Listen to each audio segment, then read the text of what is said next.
Mr Dawson. Thank you, my lady. Mr Thompson. If I could just return to the, you remember there was one statement that we were looking at the beginning, one of your statements that we didn't manage to get up. If I could just go to INQ 000339039.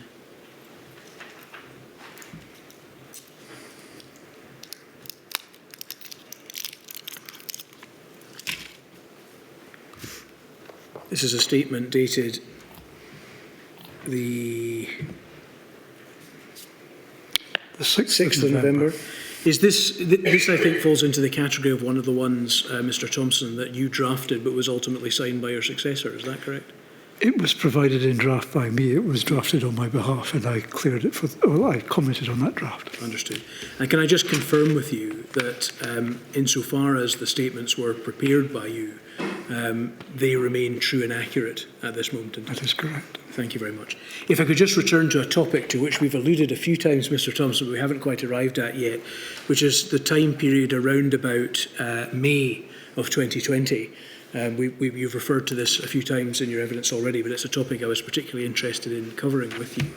This is, I think, quite an important period, and it's just to put it in context, it's the month after the Scottish Government has launched its Four Harms framework, and it is the month in which the Scottish Government route map out of the restrictions is published. Is that correct, to give context? That's correct. And I understand that over this period, some meetings took place which led up to a public announcement on behalf of the UK Government about its messaging changing with regard to the way in which they wish to try to explain what people should be doing at that stage. Is that right? That's correct. And the messaging that I'm talking about is the change, broadly speaking, from a stay at home to a stay alert message, which was issued by the UK Government on the 10th of May 2020. That's correct.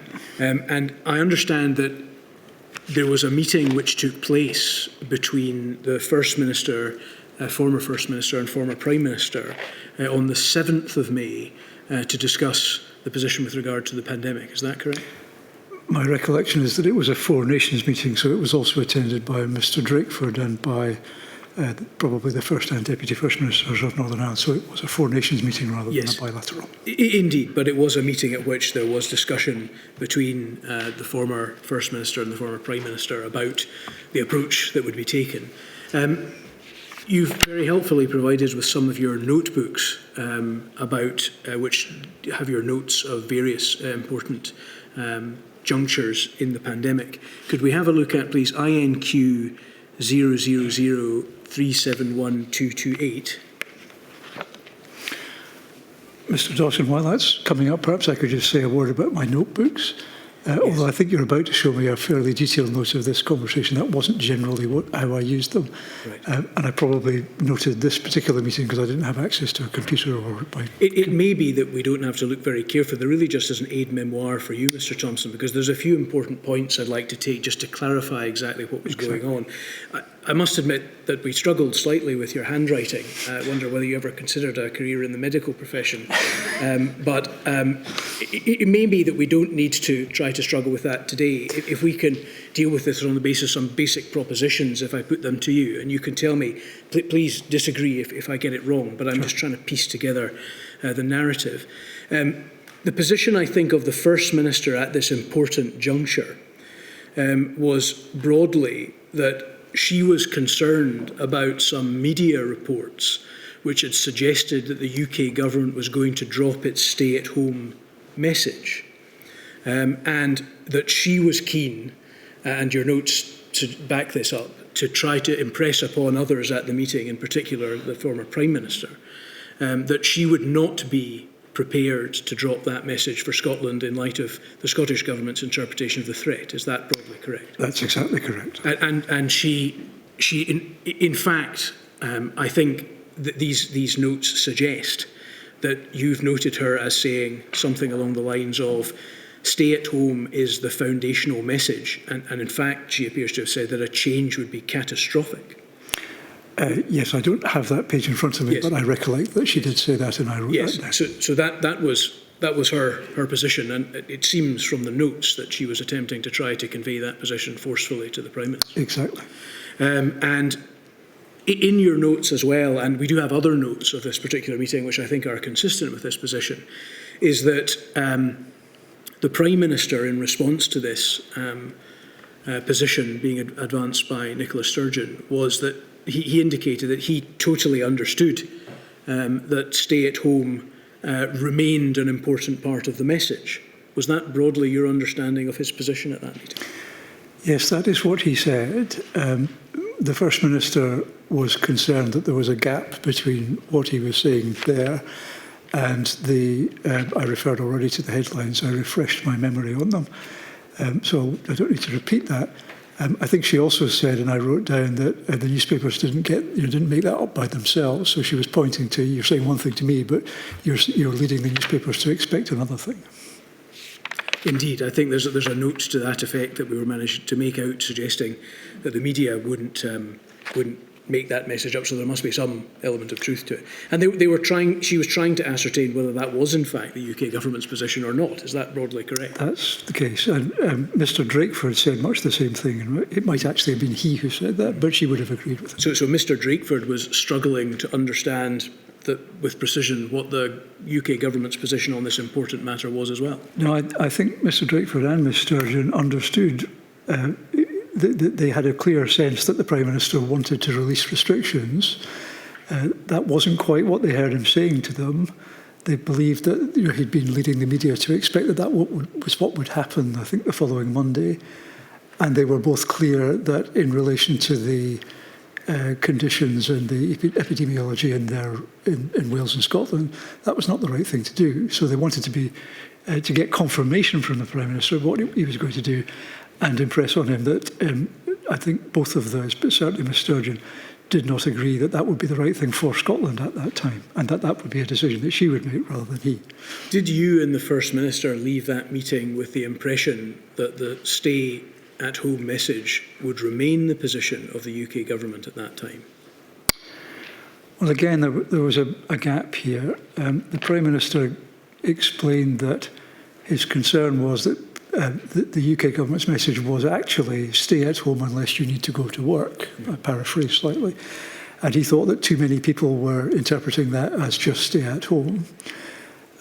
So she was concerned that if he wanted to soften that message, that would have a deleterious effect on the compliance with NPIs. She would hope that that would not feature in Scotland, but she was concerned about that. Mm-hmm. And I recall her saying to me, possibly at the end of that meeting, she turned to me with some exasperation and said, I can't stand in front of a television camera and tell people to stay alert to something that they can't see. She was thinking about how does this work as a piece of public health communications, and she said it would be a mistake to depart from that foundational message of stay at home. So do I take it from what you're saying that her concern was perhaps twofold? One was that the stay alert message she didn't particularly understand herself and therefore couldn't communicate that in a public health communication. Is that right? That puts it very well. And also, I think that there was a risk that if that were to remain, were to become the message of the UK government, that there was a risk that that message would cause confusion in Scotland, in particular because her epidemiological advice was to the effect that she should stick with the current regime and the current messaging. So I would say that there were 2 points in there. The first is that departing from the stay-at-home message as currently understood and adhered to in Scotland would be the wrong thing to do in terms of the epidemiology in Scotland. And the second was that even if it was the right thing to do in England, the nature of the communications from the Prime Minister publicly might cause confusion because, as she said at the time and has come out in other evidence, quite often the Prime Minister and others would say, I'm telling people in the country or the UK when actually they meant, in this case, in England. Mm-hmm. That was the confusion. Thank you. And I understand that on the 8th of May, which is the day after this meeting, the former First Minister was reported as saying that there was some recognition that each of the four nations would move at different speeds and that she would not be pressured into lifting restrictions prematurely. Is that correct? There was an announcement to that effect by the former First Minister on that day. I think it might have been reporting of comments rather than an announcement by her, but Yes. what you say is exactly what she felt at the time. And in my experience. were you involved in briefing about that message or advising about that message at that time?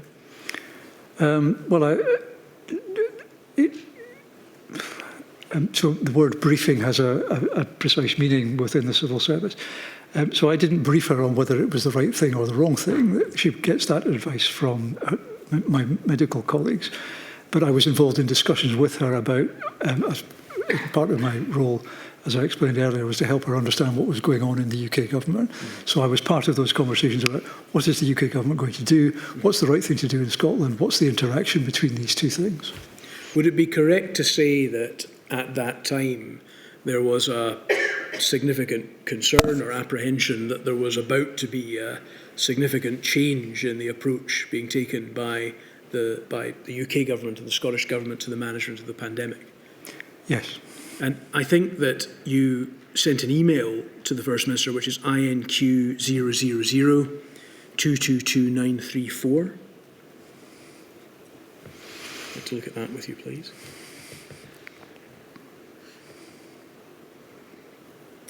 And in this, you say, First Minister, Dominic Munro has given you advice ahead of today's COBRA meeting. This note supplements that on one aspect, the framing of the Four Nations approach. Following your discussion with the Prime Minister, Mr Gove, and other First Ministers on Thursday and Friday, as officials we set out to our UKG counterparts the need for deeper and more consistent engagement on the aspects of their work which apply across the UK and affect devolved interests, including, for example, business guidance and border controls. We acknowledge that some details have been shared through the UKG's ministerial implementation groups and the Four Nations calls, but continue to press for the full details of the UKG's proposals, which we have not yet received at the time of writing. Much of the detail of tomorrow's UKG document will be, in effect, a plan for England, though it will probably continue to mix England-only and UK-wide aspects.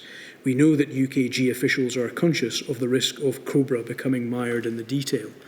At the level above the detail, the Four Nations are moving in broadly similar ways, though to different timescales, and remain reasonably closely aligned.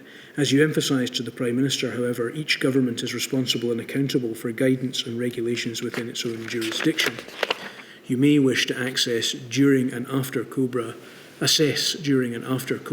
whether there is scope and advantage in consolidating the Four Nations approach, including the emphasis on the separate accountabilities of the four governments. One way to do so would be to draw on the lines set out below, either by proposing these as a shared basis for media briefing or consolidating them in a joint statement. These lines go no further than restating the government's existing positions and are consistent with the principles they have published in the past 2 months, extracts attached. And then you set out a proposed a form of words which relates to the Four Nations approach, trying to set out the characteristics of that as you understand it. What was your thinking in trying to advise the First Minister at this time in this way, and what was your apprehension about what was perhaps happening or about to happen? So it's useful to be reminded of this. In an earlier answer, we covered the events which led to the publication of the joint statement in September.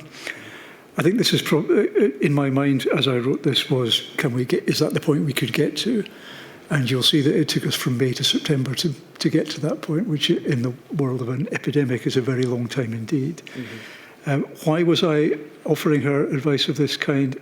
I was concerned, as you put it to me earlier, that the two governments might be pulling apart. I don't mean in terms of the decisions, because the decisions should be taken on the facts and circumstances before them, but pulling apart in terms of their ability to align and understand and share in advance what those decisions were going to be.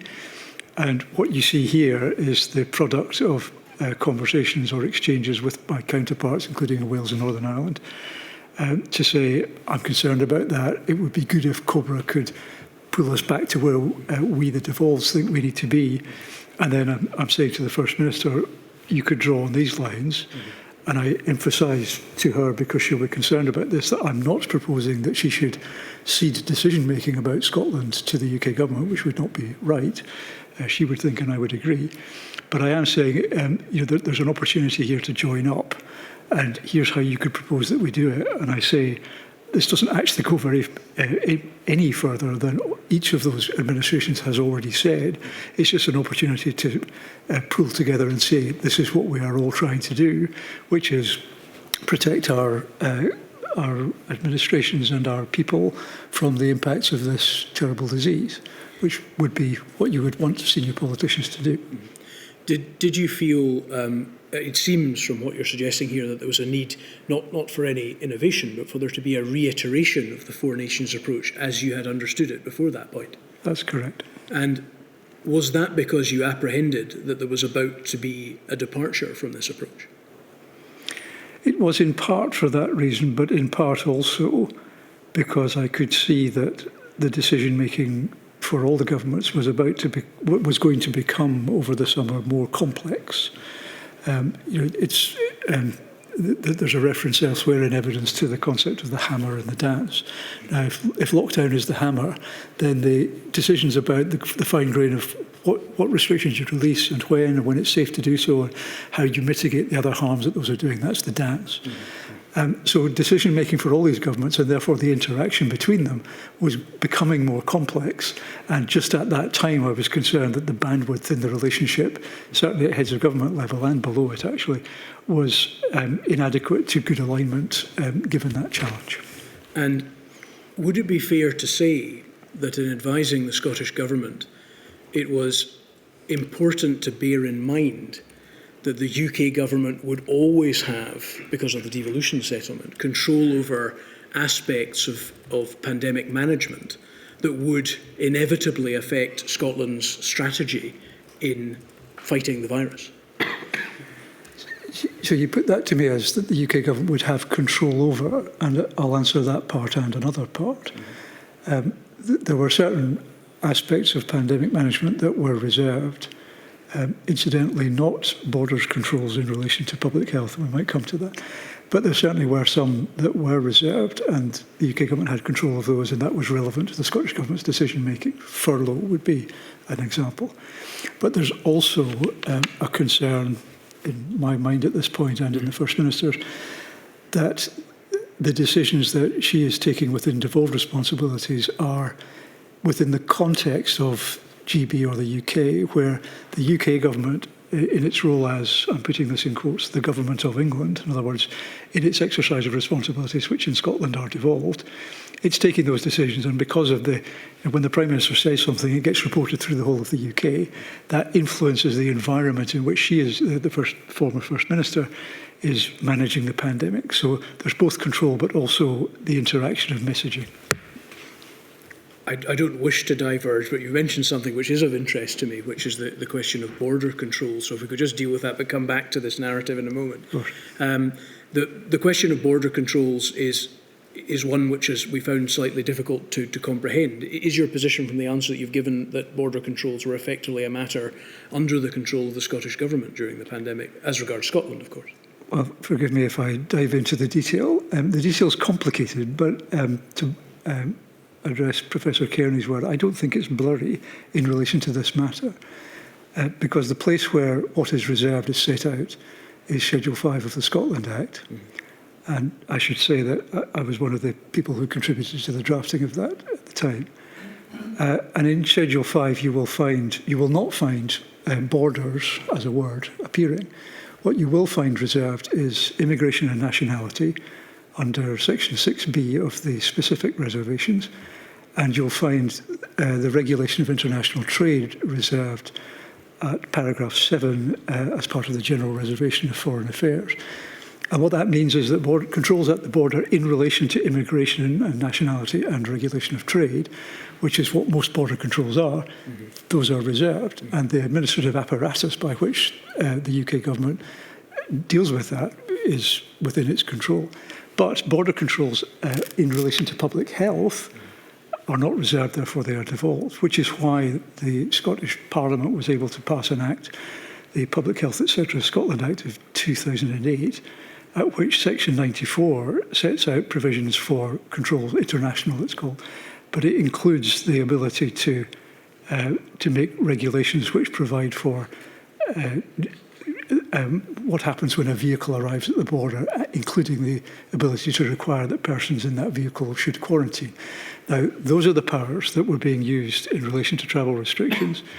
And because of the passage of that Act post-devolution, the UK law officers would have had the opportunity to satisfy themselves as to that Act was within competence. So, yes. Although it's complicated... This is why, Mr Thompson, that when one looks at the restrictions in Scotland at borders, they are exercised and controlled by the Scottish Government because it relates to the control of public health rather than other matters which might be under the control of the UK Government, such as immigration and nationality. That is exactly right. And to add one further point, the Scottish Government needed the help and cooperation of the UK Government to make all this work because administratively, the means by which you do this involves the input of the border force and so on. Yes. But so that support is necessary. But in terms of the vires for these, that's clear in my mind. Thank you. Well, it will be a matter for her ladyship in due course to determine whether the lines are blurry in that regard, but thank you for the explanation. To return then to our narrative from May, you mentioned that the email you had written was in connection with a COBRA meeting, and I think your aspiration, you said, was that the COBRA meeting might be able to bring things back into alignment, as you say. Is that right? Yes, that's fair. And the COBRA meeting took place on the 10th of May, is that correct? I'm relying on you for that, but yes. It was very shortly after this period we've been discussing. We have a note of this. It's from Ms. Elizabeth Lloyd. It's quite a useful shorthand, and I'm interested to know whether you agree with me as to this is what happened. We understand that this relates to this is INQ 000346141 at page 114. And we understand that this relates to the 10th of May COBRA meeting, where she says, COBRA is a shambles, PM ignoring comments, Welsh plea not to advise people to travel, completely ignored, NISG insisting that it be clear PM is referring to England, repeated calls for assurance ignored by PM. Now, I'm using that as a swift means to try to characterise what I think happened at that meeting. But, Mr Thompson, does that ring true with your understanding of what occurred at that meeting? Despite your aspiration, things went very much the other way. In short, yes. Just for clarity, as I read this, Liz Lloyd's writing is much better than mine. But I think NISG means Northern Ireland Executive and Scottish Government. Yes. That was our understanding. Yes, well, I see no reason to disagree with that characterisation of the meeting. One of the tasks, I suppose, which we've set ourselves is to try to understand the point at which, and I think from your statement you don't like the word, Scotland diverged from the UK Four Nations type approach, or the UK's approach involving the Four Nations considerations that you set out in your advice. And I'm interested to explore with you, if you can, tell me whether you think that this is the moment at which that divergence occurred. And I know you don't like the word divergence, but please forgive me. So, to be clear, because I am trying to be helpful, I only don't like it in the sense that I think Mr Jacobs quoted me in the opening statement. If it implies that the approach of the UK government is the orthodox one, and somehow if you diverge from that, you're becoming unorthodox. But yes, the approaches did diverge. Was this the point at which it happened? So this is the 10th of May.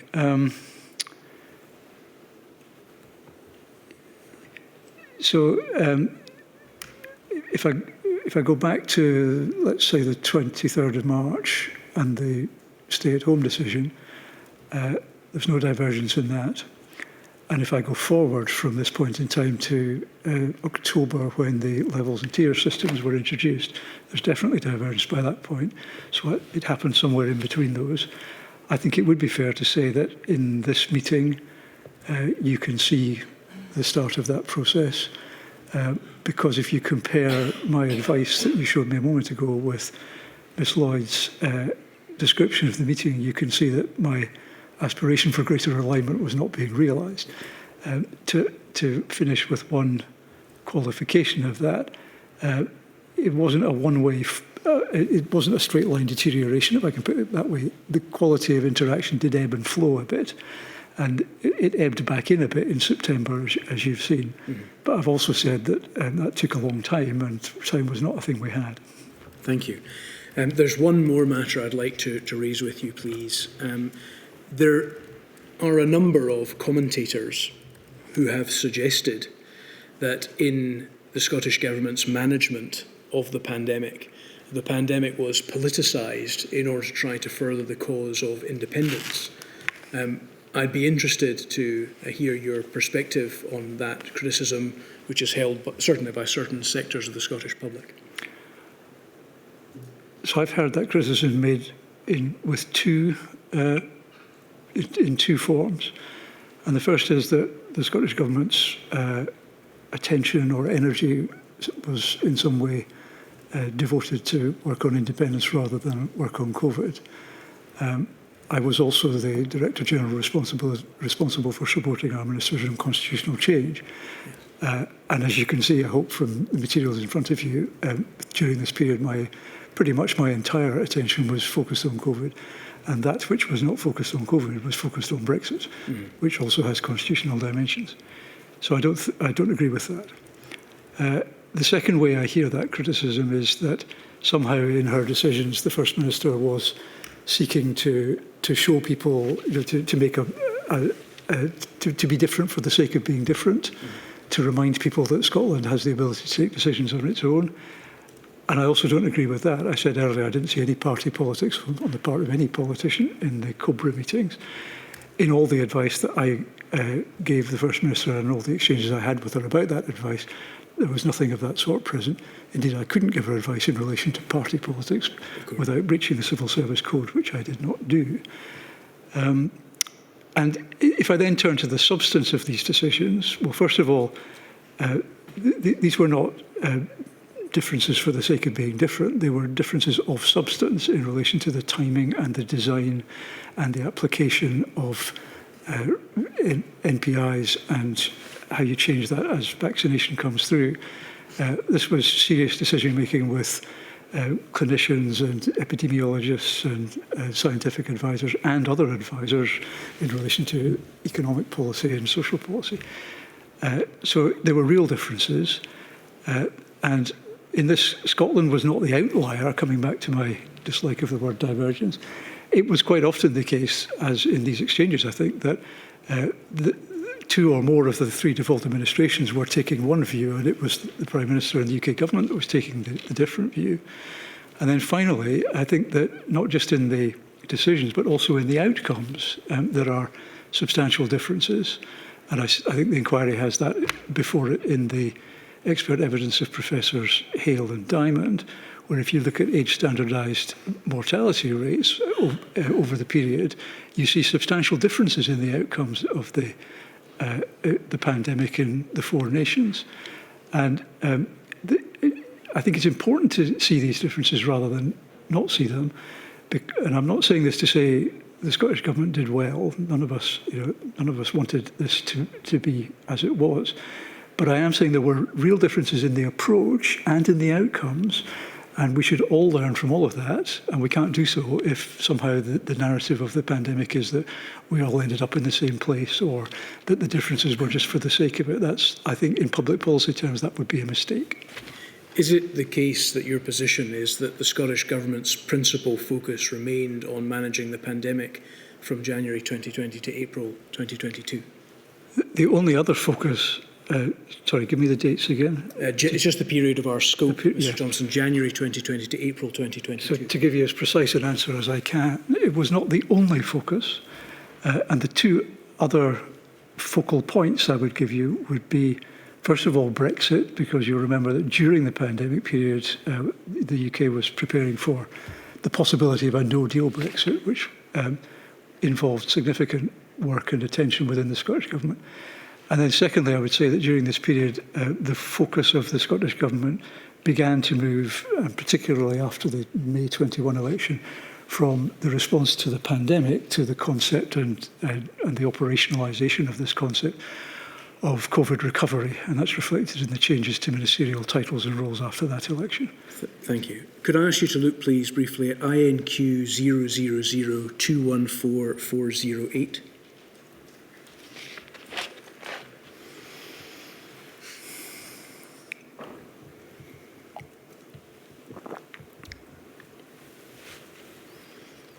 This is Cabinet minutes, we call it. I think they're called conclusions internally, from the 30th of June 2020. Can we have a look at page 56, please? Just before you move off this page, I'm just looking to see if I was at this meeting. I don't think I was. But that's fine, I can comment on it. Thank you. Paragraph 56, please. At letter E, it says that Cabinet agreed that consideration should be given to restarting work on independence and a referendum, with the arguments reflecting the experience of the coronavirus crisis and developments on EU exit. Is this conclusion reached by Cabinet indicative of the fact that the Scottish Cabinet in June 2020 wished to politicise the coronavirus crisis?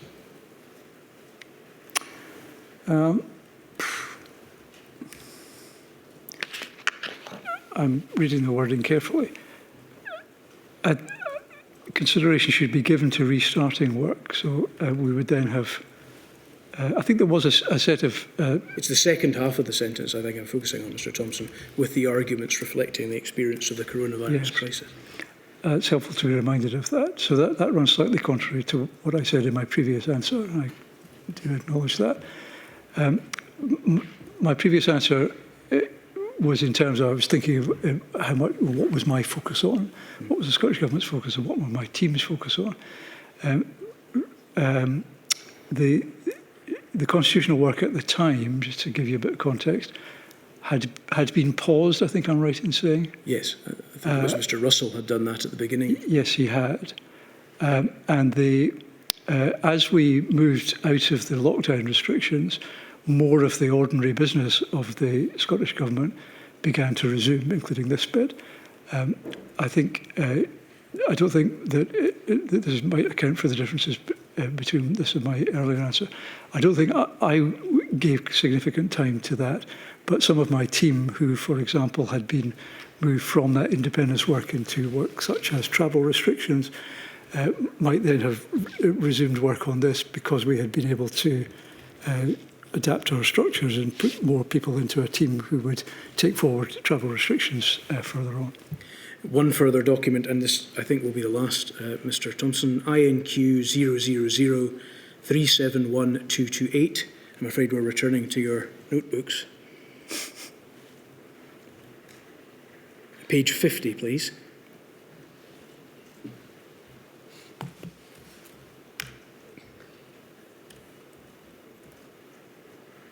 Now, the context of this, which I hope you can take from me, is I looked at this earlier. It's dated, we think, the 25th of May 2021, and we think it is it's recording a conversation between yourself and the then Deputy First Minister, in which shortly after the election you're discussing, amongst other things, the very subject that you said was one of the main focuses of the Scottish Government in this period after the election, i.e. COVID recovery. You'll know, of course, that the Deputy First Minister had been appointed at around that time as the Minister for COVID recovery, I think. Is that right? Yes, that's right. And in that context, there's a phrase at the top where you've written, "Indy is back." Does that tend to suggest that in the course of that conversation, the Deputy First Minister has indicated to you that the policy priority is now to pursue independence again? So I need to apologise for the fact that my notebooks were written for me rather than for Council to read. This page is not, in fact, a record of points made in the discussion with the Deputy First Minister. Possibly the previous page is, and I have failed to put a new subject heading at the top. This page, which I remember quite well, is me writing out of my head the reasons I am concerned about my own personal resilience. And I'm doing that just after the election, I'm wondering, I'm constructing a possibility here, which is that people will fall over, including me. I say that 3/4 of the way down the page. Mr Thompson, I'm sorry to interrupt, but the question really is a simple one. You've written down what seems to be India's back, which we all assume means independence is back on the agenda. Presumably you got that impression from a minister, which is the point I think Mr Dawson's asking. Thank you. No, I think what I'm listing here is reasons that risks rather than... No, but did you get the impression from a minister that independence was back on the agenda? That's the question. I don't recall that being part of the discussion with the Deputy First Minister. But did you get that impression from any other minister? Otherwise, why did you make this note? Because it'd only be back on the agenda if a minister had said it's a policy issue again, wouldn't it? Well, that's the question. It's a simple question, Mr Thompson. Right. I was trying to explain why I'd written this note. If the question is, was the possibility that independence work would resume? Yes, that's definitely the possibility. That's not actually why I wrote it here. And of course, you've referred, thank you, lady, we referred to looking at statistical information and making comparisons about the way in which the pandemic ebbed and flowed in the different nations of the United Kingdom. And we've heard some detailed evidence about that from the Scottish Government's own chief statistician. In the period after this point, Scotland was still to experience its highest rates of infection. It was still to experience around a third of its deaths. It was still to experience incredible hardship and devastation, including hospitals being overwhelmed, the military needing to be called in. Is it your position, as you suggested earlier, that the focus of the Scottish Government over that period remained on the COVID pandemic and not on independence? As I hope I communicated earlier, certainly my work through that period as the situation deteriorated remained dominated by COVID and to some extent by Brexit. Thank you very much, Mr Thompson. I have no further questions. And I don't think there are any Rule 10s? Nothing at all, lady. Thank you. Very well. Thank you very much, Mr Thompson.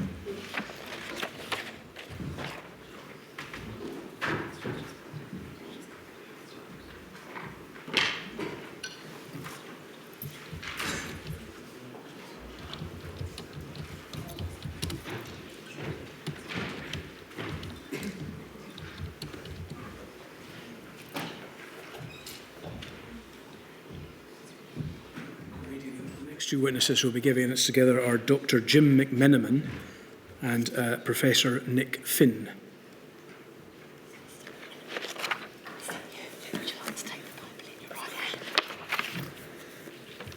Repeat after me. I swear by Almighty God. I swear by Almighty God that the evidence I shall give shall be the truth, the whole truth, and nothing but the truth.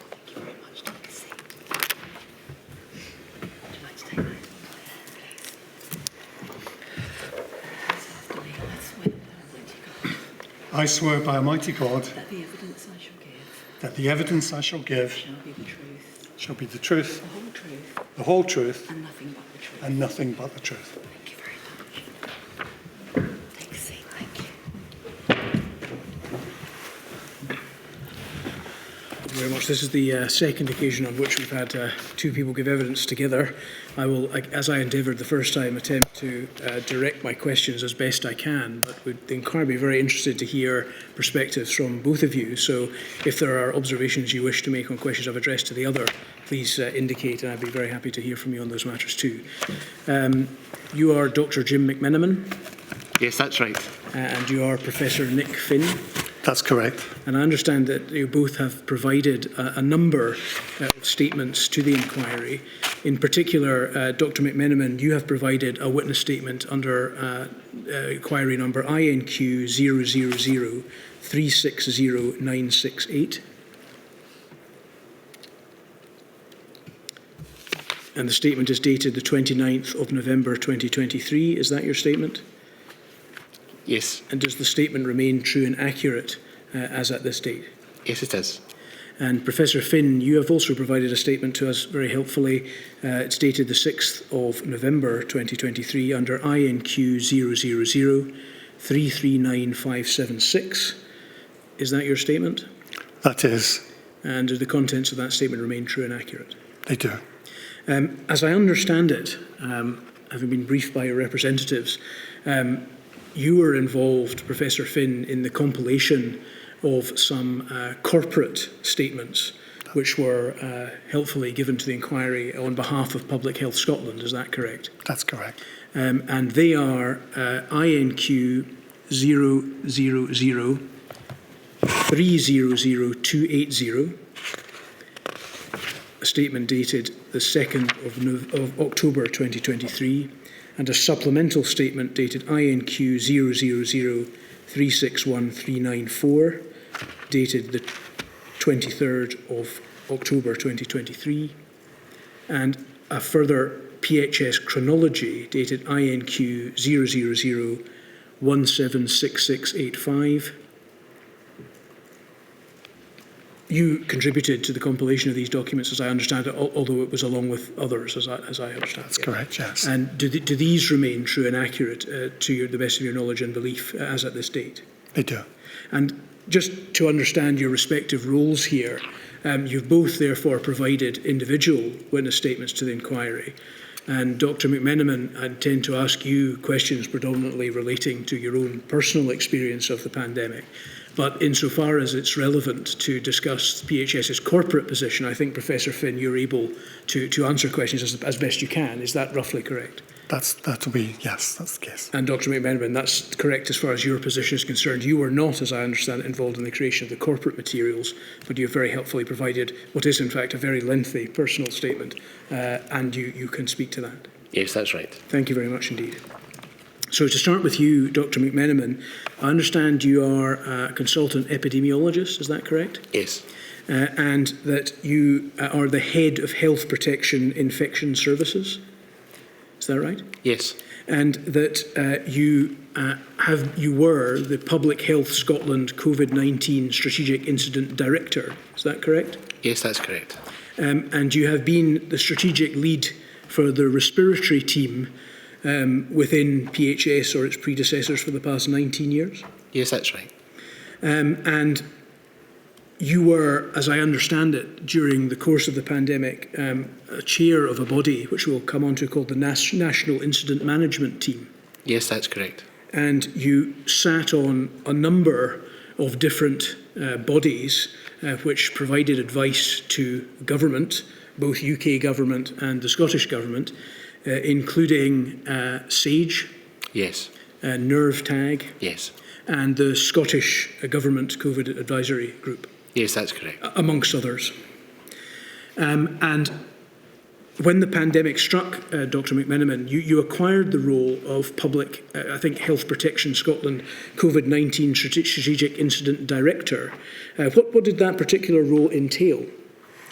It meant overall coordination of initially the Health Protection Scotland response and thereafter the response by Public Health Scotland. Was it correct to say, as I said there, that role was under the guise of Health Protection Scotland rather than Public Health Scotland? Yes, that's initially. Initially, yes. Because as I think we've heard before from other witnesses, there was an important reorganisation at around the time the pandemic struck of public health services in Scotland. I'll try and narrate it briefly, but if I get anything wrong, please correct me. There had been a number of agencies involved in the delivery of public health in Scotland, including Health Protection Scotland, before April 2020, is that right? Yes, correct. And as part of a strategic reorganisation of the way in which public health services were to be delivered, the Scottish Government decided to create a new body called Public Health Scotland. Yes, correct. And that body was incorporated in late 2019, as I understand it. Indeed. And became operational in early April 2020. Yes, it did. Which was a particularly important time as regards public health because it was shortly into the first lockdown in the pandemic. Yes, that's correct. How did the role that you had of COVID-19 Strategic Incident Director sit alongside other medical advisors who gave advice or provided assistance to the Scottish Government's COVID-19 response, including, for example, the Chief Medical Officer and others? Thank you. The principal route by which we offer advice remained exactly the same before and after, to some degree, in that our principal contact through Scottish Government would be both through the offices of the Chief Medical Officer, but also in reporting through our policy colleagues in Scottish Government.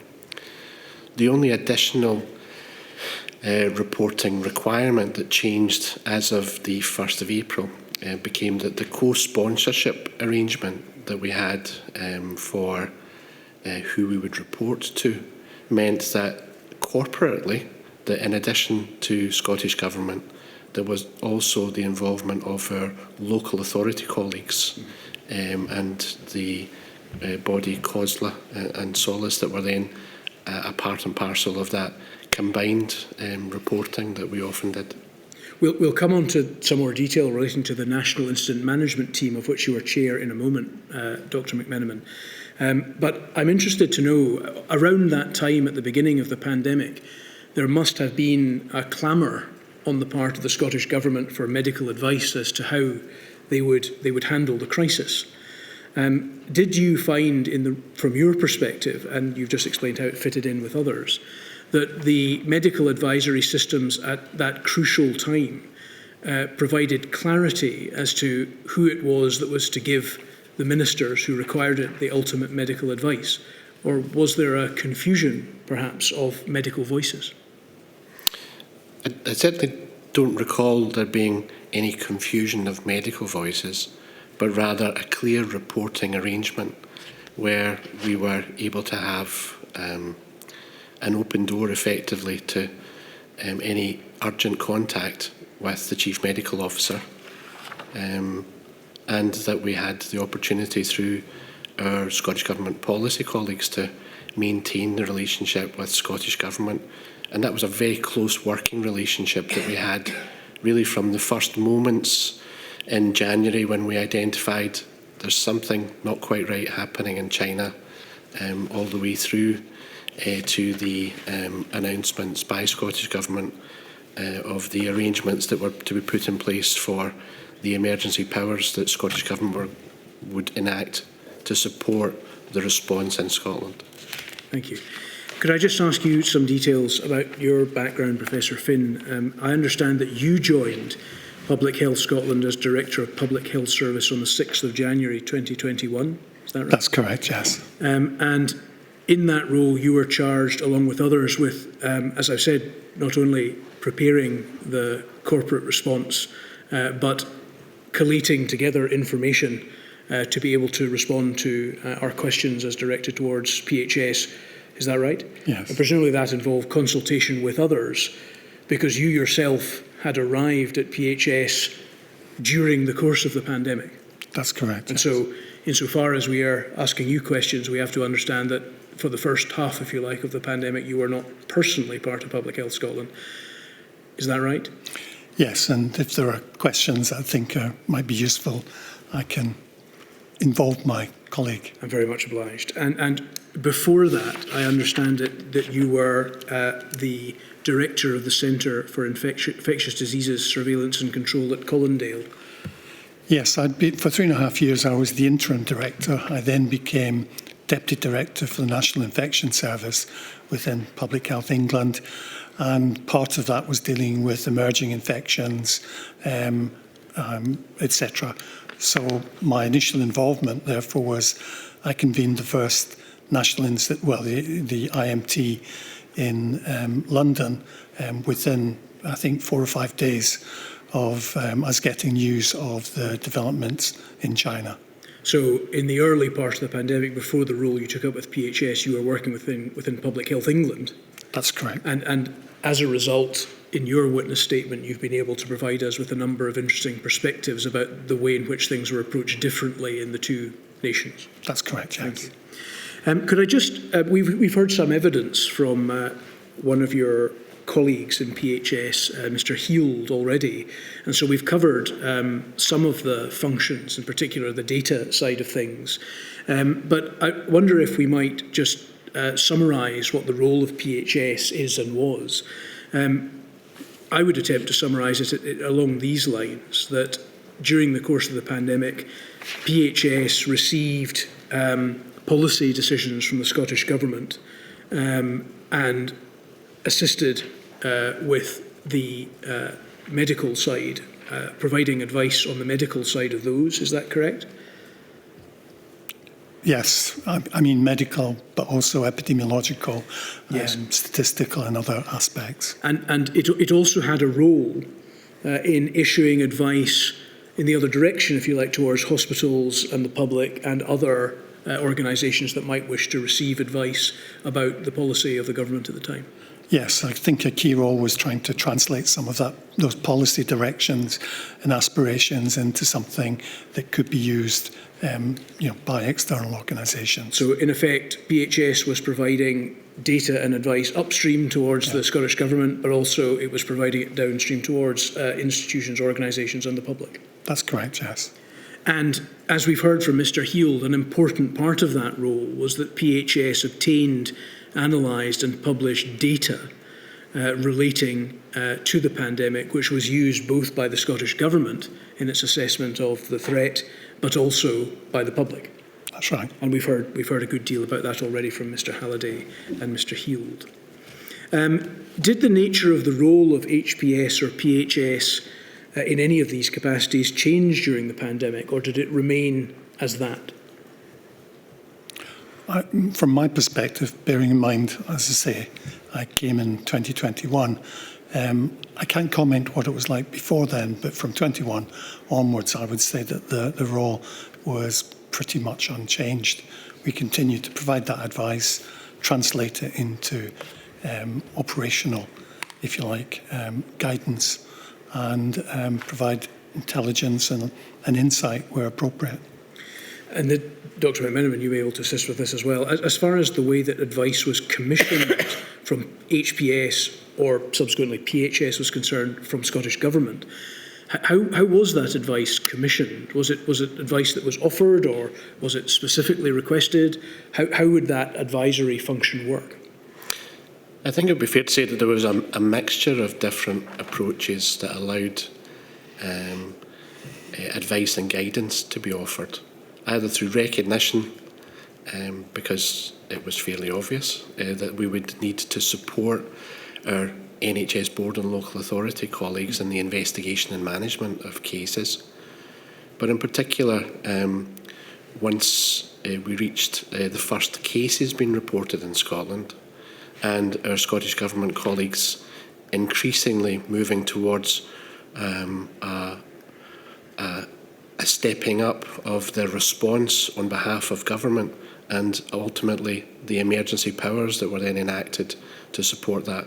More and more of a transition from a health protection alone response into a societal response that our government colleagues were then very, very much at the forefront of, and in particular through the actions of First Minister, a coordination of that communication of messaging that was coordinated by our Scottish Government colleagues from some point in March onwards.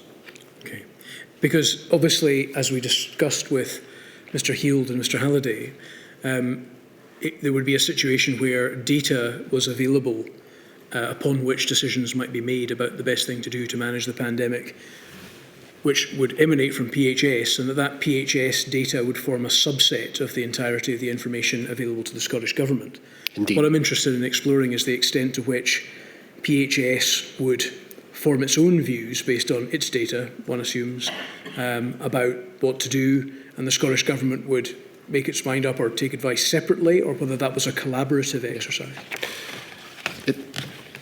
It's sometimes easy to forget that in the first days of our response, and indeed the first months, that we had no patients that were potentially presenting with infection, and that our data then was a nil return thus far, for instance, across the month of January and indeed across the month of February, that we had no cases, but rather that we were using the experience of others, whether that was from China or closer to home in Italy across the month of February, and then using the initial cases that were described in England. Our first approach to that was then to use whatever data was available to us to inform that, backed by this international data. Professor Finn and I have had a long working relationship across decades, in which making sense of those first cases using a first few hundreds approach was actually something which then was important that we were able to bring to the fore and work collaboratively across the UK to describe that first series of cases. I think that's a project, if you like, that the inquiry's heard some evidence about already in Module 2. So just to understand that the position is that at the beginning, as regards access to information in particular, there was very scant information available, and that therefore access to data and information was driven by the need to get one's hands on whatever was available. Absolutely. To inform, at best inform the response. As the pandemic went on, one assumes with more local data systems and testing and cases started to emerge, one could advise on and inform about a more local response. Is that indeed correct? And that the opportunity was afforded in the short interval to gear things up, to begin to be able to receive and process that information, recognising that this was in the days before declaration of a pandemic, that it was very likely we were going to see an increase in cases, and we would require to be able to report on all of those cases. We've heard some evidence from the previous witness, who was a government civil servant, about difficulties that were experienced at a government level obtaining information from the UK government. You mentioned the fact that there was a necessity to try and rely on whatever evidence one could get as hopefully reliable as possible, one would assume. From a scientific perspective, was there over this period and indeed any other period during the pandemic any difficulty which was experienced gaining information on a scientific basis from the UK government or from UK agencies, English or UK-based agencies? Not at all from our health protection colleagues. As you might imagine, in peacetime, out with a pandemic setting, there was very good working relationship with our colleagues in what was Public Health England and what became the UK Health Security Agency. And indeed, I have been a past chair of a multi-country group looking to harmonise some of our surveillance output. So we were using the relationships that we already had well established to make sure that we were keeping each other and indeed the rest of the four nations and indeed a fifth nation, the Irish Republic, very well aware of what was developing. So sorry, Professor Finn. I just wanted to say, coming from the other perspective, when I was in Public Health England at that particular time, we made every effort to try and involve the devolved administrations, as we called them, in both the information sharing and, where time allowed, the detailed development of policy and guidance. I think it'd be fair to say that we didn't start off with no guidance at the beginning of the pandemic. We had the 2009 pandemic, and at that point I was leading the Pandemic Flu Office, and indeed we'd produced a suite of guidance around how we might manage various aspects of it.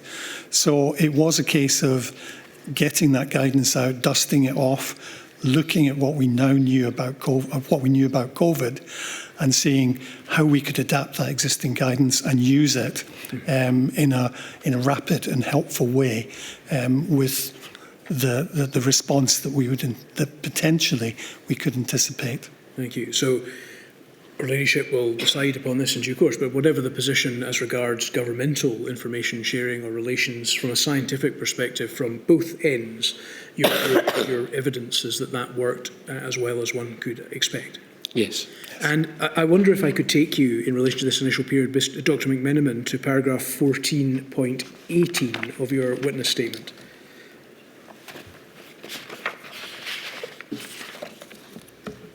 Statement is INQ 000360968.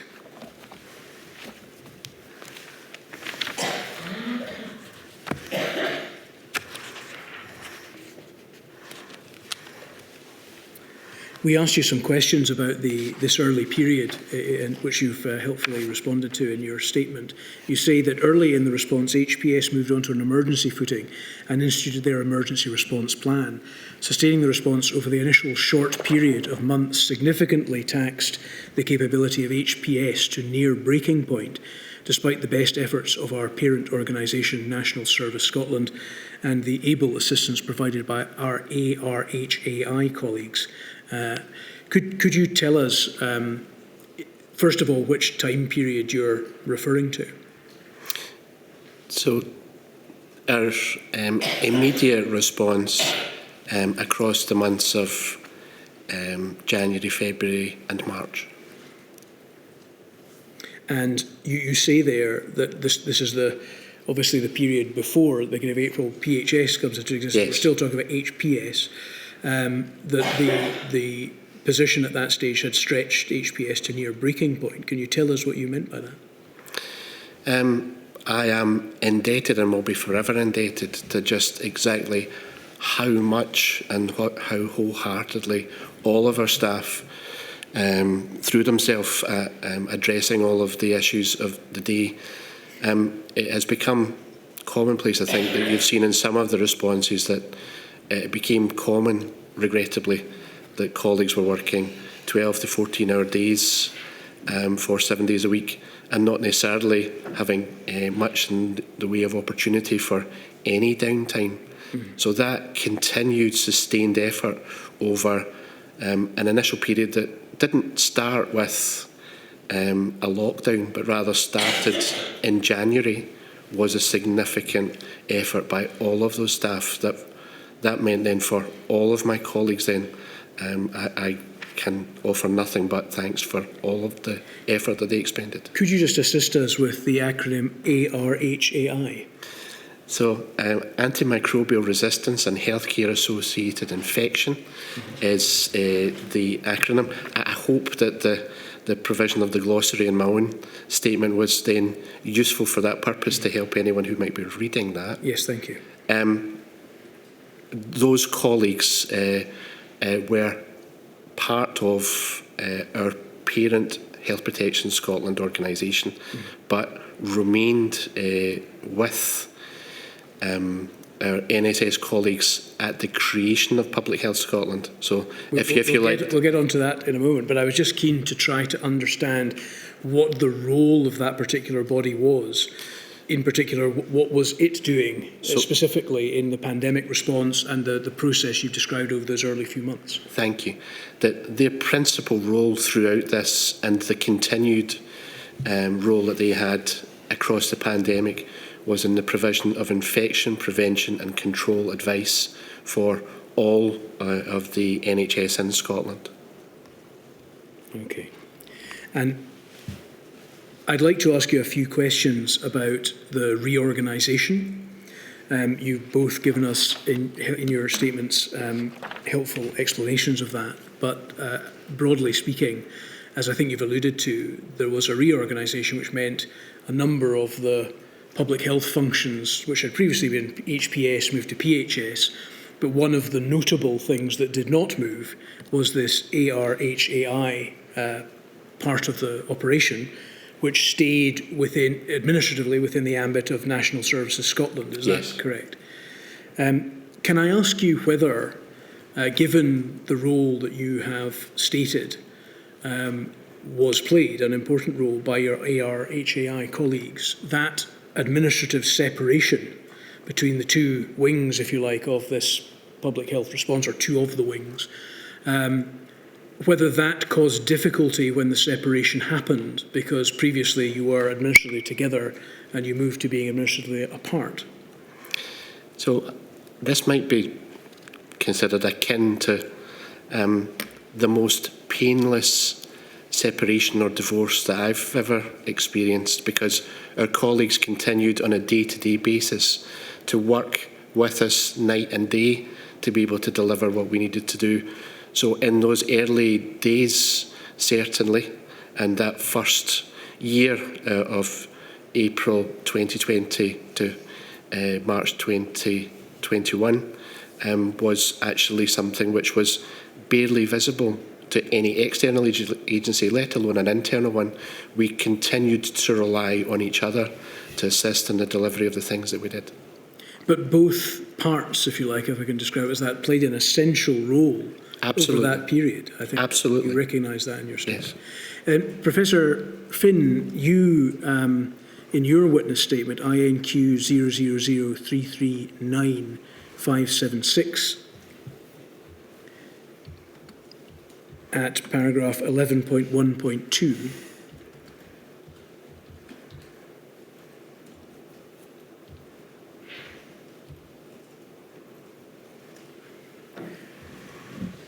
comment under subparagraph 1 there that, in my view, the separation of ARHAI from PHS should not have gone ahead at the start of the pandemic. Trained and suitably experienced health protection staff familiar with working in the national health protection structure were in short supply, and leaving them in NSS impacts on the ability of PHS to mount an effective response at a critical time during the pandemic. It created artificial barriers to effective working at a time when this was desperately needed. Staff on both sides became distracted by trying to work through new arrangements, etc. This was avoidable and unnecessary. In particular, Your question. I'm sorry to interrupt. Sorry. I think the public gallery look as if they're being frozen. Can we please? One lady's already had to leave because she was so cold, and I've seen others shivering. If we could sort that out rather than, we don't want to freeze our audience. Sorry, Mr. Dawson. I did warn you about coming to Scotland. I don't think it's meant to be that cold indoors, though. Thank you. Sorry, Professor Finn, we were asking you about this administrative change, and in particular in light of the evidence that Dr McMenamin's already given about the earlier period before April and the extent to which the pressures had driven the HPS service to near breaking point. Could you assist us with your apparent view that you think this separation should not have gone ahead, in particular as regards the effect that you think this may have had on the effectiveness of the response? Yes, I think people maintained a very professional approach to this separation. They tried not to let it get in the way of any sort of barriers to useful working. However, what effectively happened was that Health Protection Scotland lost a third of its workforce when we became Public Health Scotland.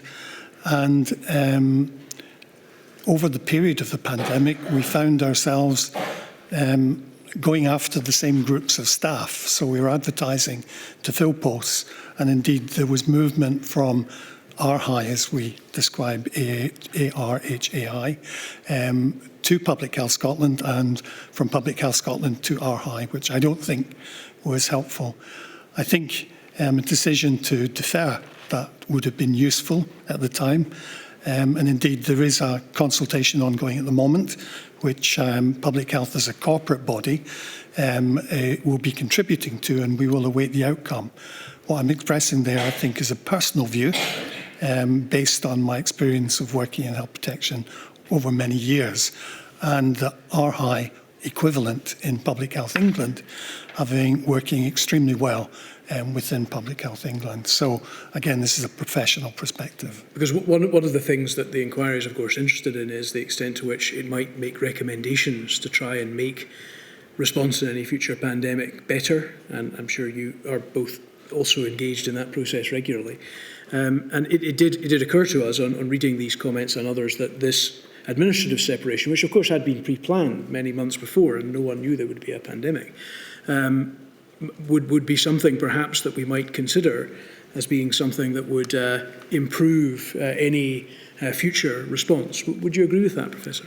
I would. I mean, if you look at health protection is an umbrella term describing all aspects. We cover vaccination, we cover infection control, antimicrobial resistance, we interact with animal health, we interact with the food industry, FSA. So health protection is that umbrella under which we all operate and we all work. Clearly, people develop special interests. We hive off elements where it's appropriate to develop and garner expertise. But ultimately, working as part of that larger health protection organisation, we're able to flex people to where they may be needed in the event of, let's say, a large foodborne outbreak, or as indeed in this situation in a pandemic. So being able to have that overarching health protection structure, I would say, is a key issue going forward. Thank you. One of the things I just wanted to follow up on was that I think, Dr. McMenamin, you said earlier that one of the functions, important functions of ARHI was development of guidance for infection prevention and control in hospital settings. Did that part of the operation also provide such guidance for social care settings? So, yes, they made a significant contribution potentially to anything that we were offering for setting-specific information. But in the main, the priority, as the name suggests, for their full name for their abbreviation, was that their principal focus was always to be in healthcare settings. So outside of that, they were able to, where it was possible, begin to offer advice. But in the main, it was a healthcare offer of that advice. I think at paragraph 11.4.2 of the corporate statement, it suggests that their role covered both health and social care. But is that to be understood with the limitation that they played some role in that, as I understand what you're saying, but not their priority was hospital infection? We're probably the wrong people to ask, because given that separation from the 1st of April 2020, but we can perhaps offer what our understanding is about that. But it would be good to confirm anything that we're saying with our high colleagues. Yes, the reason obviously I'm interested in that, to be candid, as you will have worked out, Dr. McMenamin, is over the period that we are interested in at the very beginning of the pandemic, yes, you will be aware that there were many, many infections and deaths in care homes in Scotland, and that's an important part of the module that we are addressing here. And we'll come on to some elements of that in due course, but I'm interested in the extent to which the reorganisation, or indeed inadequacies in the ARHAI role in providing guidance to, rather than to hospitals, to care home settings, created a potential problem, given, as we have heard from witnesses, including Donald McCaskill of Scottish Care yesterday, that there was a clamour really within the care community for guidance as to how to operate effective infection control within an environment such as a care home, which I'm sure you will be aware is difficult to do. So can you help us, either of you, from a corporate perspective or from your own personal perspective, Dr. McMenamin, as to whether there was a deficiency in the service being provided at that time with regard to guidance, which resulted either from the reorganisation or from the fact that it wasn't clear that guidance to be provided to care homes was a priority in this public health service? So I don't recognise that as being any deficiency. Our colleagues in infection prevention and control were able to make clear and very articulate recommendation about what would be advisable in the setting for health and social care, and they certainly were very much part of the guidance team and the offer of advice that covered this important period across March and April of 2020 onwards. Just to be clear, before I come to you, Professor, there might be a difference in the type of guidance being provided, because guidance could be provided to government as to what they should do about it, but I mean guidance being provided to the sector itself. Yes, and indeed that my infection prevention and control colleagues were making significant contribution to any of the guidance that was being issued either by Health Protection Scotland before the end of March 2020 yes. or thereafter from yes. Public Health Scotland. Yes, thank you. And Professor, you have a view. Well, it's just to say that we didn't start from scratch when the pandemic started. Healthcare and social and healthcare settings have for many, many years been dealing with outbreaks of flu, norovirus, etc. In healthcare and in the community. So there are well-established processes around infection control within the social care setting. In addition to that, we have local health boards, which have got health protection teams, and we made clear in a number of iterations of the guidance that was subsequently issued that healthcare, social care settings should approach those health protection teams if there was any concerns or if they needed advice around the implementation or understanding. So, we didn't start from nothing. There was existing principles, there were existing processes in place, and it was simply a case of trying to adapt those to the peculiarities or the themes or the things that were emerging from this particular pandemic. There's just one other aspect of the reorganisation which I'd just like to give you the opportunity to comment on. I think we may have touched on this already, but Chris Robertson, who's the chief statistician, I think, at HPS, said in his witness statement to this inquiry that almost certainly the formation of PHS in April 2020 initially had a major negative impact on the management of the pandemic in Scotland, as there was a whole new layer of senior management who the senior consultants had to report to. The management structure of PHS was more complex than HPS and the whole organisation much larger. In addition, many of the senior leaders on the PHS board did not appear to have extensive experience in managing a pandemic response and were new and external appointments. So this is an aspect of the reorganisation which a witness who's involved is suggesting may have had an impact on the response, and one might reasonably think that such a reorganisation of senior management would have an impact on direction, control, and the ability of the organisation to function as fully as one needed at that time. I'd be very interested to hear your perspective on that, whether you agree with it or not, from a corporate or indeed individual perspective. Dr. McMahon. I recognise everything that you've said that Professor Chris Robertson has written. In practice, I can see much of what Chris has written is something which was either being addressed but was perhaps interrupted, or at least the speed with which people could come to common understanding was interrupted because the pandemic was so demanding of our time. But nonetheless, our chief executive and the interim clinical director in public health were instrumental in trying to overcome many of the immediate difficulties that we had, particularly about expanding our workforce, which is always going to take time because the specialists that we needed to grow or acquire from elsewhere were going to take that time.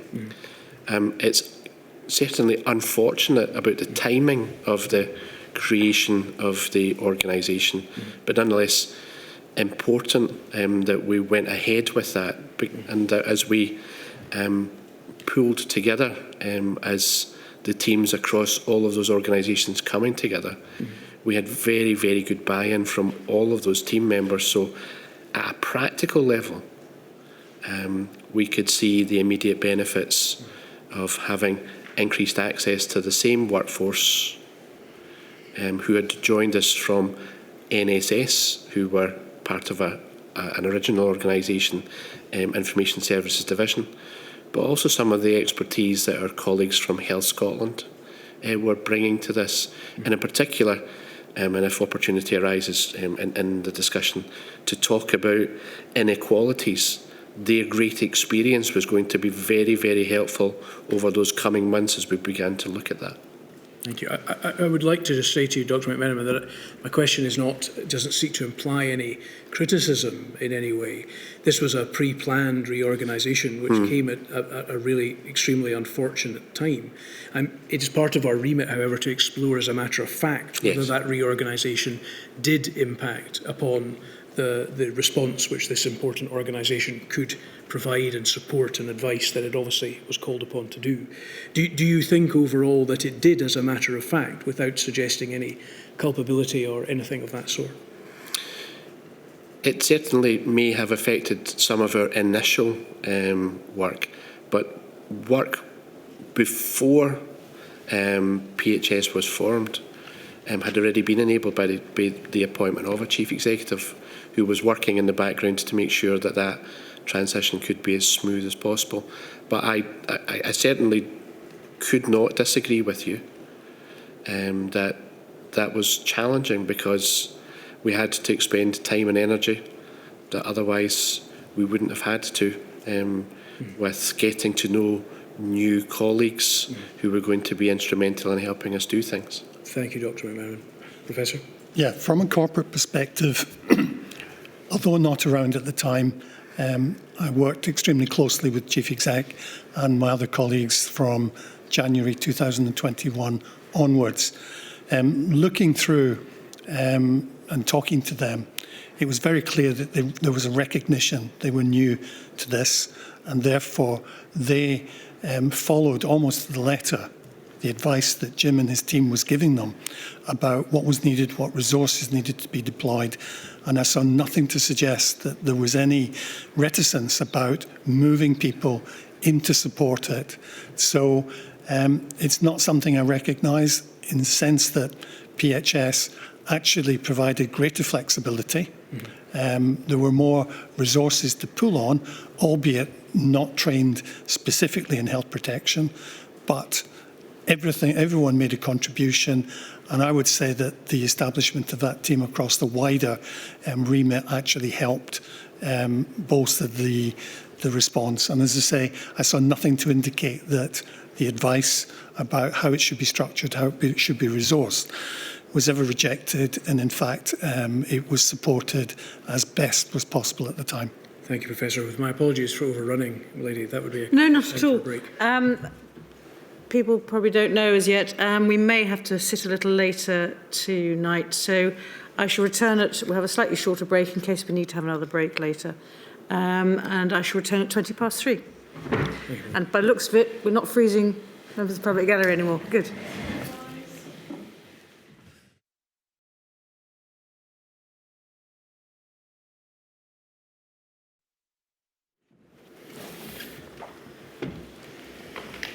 Mr. Johnson. Thank you, lady. Moving into a slightly different area, we are, of course, in this module concerned primarily with looking at political decisions made by primarily the Scottish Government, but connected with Scotland. And we are asking you questions to try and understand your role in that process.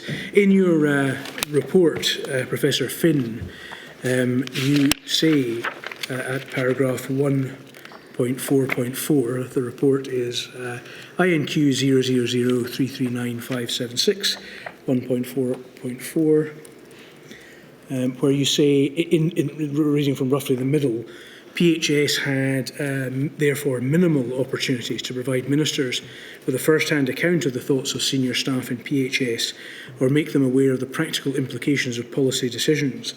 The main mechanism by which PHS was able to provide advice to the Scottish Government was through the NIMT, to which I will return imminently. Do you think that PHS could or should have been able to provide more direct information and advice to ministers, given their central role in the public health response? Yes, I was contrasting the approach in Scotland with that I'd experienced for the 12 months in England. And right from the start, PHE, either myself as one of the incident directors, one of my medical director or director of health protection would be involved in face-to-face discussions with the minister. They would be attending COBR, the COBRA meetings, and they would be in the room present, providing direct advice based on largely our experience of, if you were to introduce this policy, this is what it could mean on the ground. These are the issues that we'd have to think through. And with the greatest respect to colleagues in Scottish Government, they were working at a national level. They were not working, well, I understood, I think, what the local implications, the restrictions, the limitations, indeed, on what could be done with the public health workforce. So very much being able to be in the same room, advise, point out the implications, I think, was really important. Did that create a situation where decisions may be made about restrictions which might be incapable of being delivered on the ground? Yes, I think we've given a couple of examples, one around borders where there was an expectation that somehow we would be going out, checking up on people as to whether they were maintaining quarantine. And I think there was a reasonably robust exchange between our Chief Executive and Scottish Government saying that just wasn't a feasible option. We didn't have the legal powers. And in any sense, it wasn't something that we could do. But nevertheless, we were instructed to try and inquire about people's well-being and provide them with information. But equally, if they didn't respond, there was an implication that we should somehow report this to Police Scotland. And again, that is out with anything that we would normally do. And had we been available, we could have pointed out some of the limitations of that approach. Do you think, other than just the practical issues and potential problems that causes, do you think that represents perhaps a gap in the knowledge base available to the Scottish ministers in making decisions? Because it may be, if they were aware of those practical limitations, they would have chosen an alternative way of managing the pandemic. For example, in the borders situation that you're suggesting. It's possible. And I would be speculating if I gave an opinion one way or the other. I'm simply noting that the difference, the contrast between England and Scotland, where, if you like, the public health, the health protection advice was round the table, providing it directly. That's not to say it was always listened to, but at least there was an opportunity to put those points across. And we were working, if you like, through a filter. People were interpreting what they heard, and they were then trying to reinterpret that in the context of what they were being asked. So being there, being able to clarify things at that point, I think could have been extremely beneficial. I think you mentioned there was another example other than borders that you had considered. Yes, I mean, yes, there was another example, and I'm trying to think what it was. Apologies, I can't remember, but if it comes to me, I'll Thank you, I appreciate that. Just staying in your statement there, Professor, there was another issue I wanted to raise with you at paragraph 1.4.3, the immediately preceding paragraph.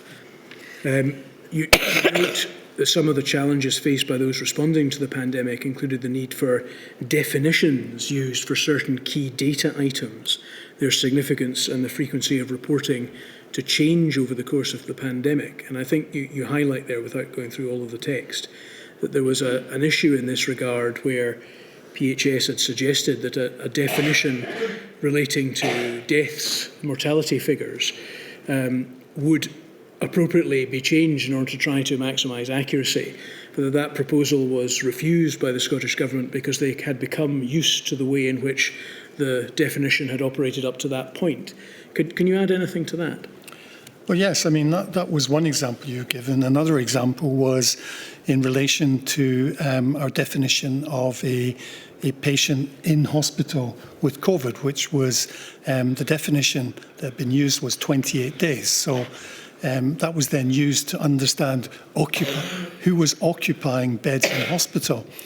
The reality was that, 28 days is a long time. Most people would have been recovered. Therefore, they weren't occupying a bed because of COVID. And back in November, I think it was 2022, we proposed a change to bring that down to 14 days. This was supported by CMO's office, but it wasn't until May 2023 that that change was actually introduced. So that was nearly 6-7 months. And we estimated that using that original definition, we were overestimating the number of people in hospital by something like 24%. And if you're trying to make planning assumptions, that's quite a lot of people that you may be overestimating around hospital. I think perhaps we touched on this with your colleague, Mr. Heald, that it was because the definition of being in hospital 28 days after the test may include people who are no longer suffering from That's COVID, right. but were in hospital for another reason. But the point here is that these were matters on which PHS made representations to the government to try to improve the system, but that these were rejected. Yes, they were eventually implemented, but Yes. it was after some time But and some over the discussion. intervening period, PHS's position would be that the data provided was not as accurate as it might have been. Yes.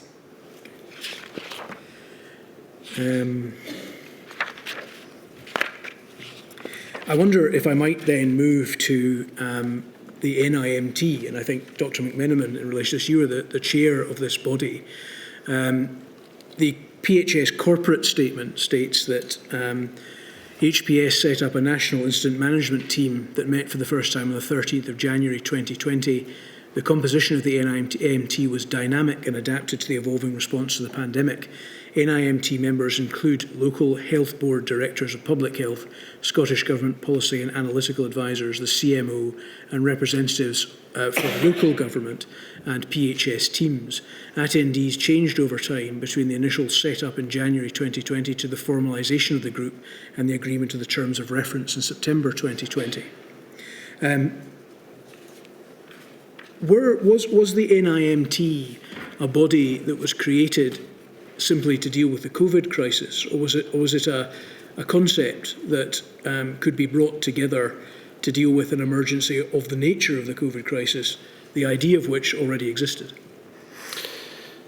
Okay, so in reverse order, I think, to what you just asked me, the managing incidents of public health concern, which has been in place as a document that a number of stakeholders assisted us to generate from the Scottish Health Protection Network, was a long-standing approach for how we dealt with any incidents, no matter their size, about what should or could be done and who might be able to assist you in delivering the response that was required to bring that issue under control. Our initial incident management team met, as you said, for the first time in January, and I think we met something like 169 times. I think I might have been the chair 162 of those 169, and Nick maybe 3 or 4 of those whenever I got benched to take leave or something else. So that group was really important in helping us to deliver everything that we then hoped to be able to deal with on a national basis, dealing with whatever the emerging issue was of the time. And certainly, from my perspective, it was the privilege of my working lifetime to be able to be the chair of that group, because I don't think I've ever come across a group of colleagues who were as dedicated to try and make sure that they managed COVID as best as was humanly possible to reduce the impact on the population. Thank you. Just to tie into one of the answers that Professor Finn gave a moment ago, my understanding is that the CMO sat on that group. Is that Yes, right? that's correct. And you mentioned earlier that one of the reporting mechanisms of PHS, or HPS as it was at that time, was through the CMO. And I think the passage we went to before suggested that because there was not direct contact with ministers as there had been in Professor Finn's experience in England, the NIMT was the main reporting mechanism. Was it therefore the case that the CMO attended meetings and that whatever input the group could have, the CMO then took away and fed into the Scottish Government machine? I think it was both directions. It was imparting any urgent issues for the incident management team to be able to address, but also hearing firsthand what the intelligence was that was being offered in each of the meetings about what were we seeing, what, if anything, was working in control of the cases that we were seeing in instances where that was not the fact, but either that we were seeing an increasing number of cases that say that whatever policy issues that have been implemented were not having the effect that they should, or particularly once we had the availability and deployment of vaccination, just what were we beginning to see. That allowed us to have the advice that we were offering from NIMT to come in through the formal four harms reporting arrangement, which I'm sure that we've been through over the previous days, and offered that opportunity to also have in that four harms meeting that direct representative, the CMO, able to give an update, to which I, as the chair, or whoever was attending on behalf of PHS, able to supplement that with any additional points that were felt to be important. When you say that the NIMT was able to report and feed into the process local experience, you've talked about outbreaks, the effect of vaccination. Was it possible through that mechanism to feed through local health experience, so in hospitals and the NHS, the front line, if one could call it? Indeed. However, within the four harms exposure of all of that information, our representative colleagues as directors of public health, or I think from one of the colleagues that you had yesterday on behalf of COSLA or Solace, hear that local representation about, yes, this is something that we agree with, or their opportunity to offer any contrary view. I'm particularly interested in the extent to which it was possible to get frontline NHS information into the machine through that. That was part of it. Absolutely, yes. That as part of that, my principal role in garnering all of that advice then was to make sure that we had representation from all of our NHS boards, and through COSLA and Solace, opportunity to hear exactly what the intelligence was from those local areas about just exactly how bad a problem were they seeing, what was working, what did not, and that allowed us to contextualise any of the advice that we were then offering about the societal measures that were implemented at the time, or later the impact of vaccines. Okay, thank you. What prompted the NIMT to be set up on the 13th of January 2020? As part of our managing incidents of public health concern, there's a set choreography for what we would do, where is there a problem assessment group, and that can be called by any of the constituent members, in this instance an internal issue within Health Protection Scotland, and thereafter saying, we think that there's something that at the very least that we need to begin to prepare for, where we can see this unusual infection in China, which is unexplained, appears to be causing severe illness, and was a recognised first step then, where we implemented that to try and ensure that we were beginning to prepare for dealing with any increasing cases, should we see any. So do I take it then that the instigation was from within HPS itself? It wasn't the Scottish Government or anything telling you to do that, you yourself put this body together? That's correct, and indeed that would be the normal circumstance for almost every incident management team that we've ever created.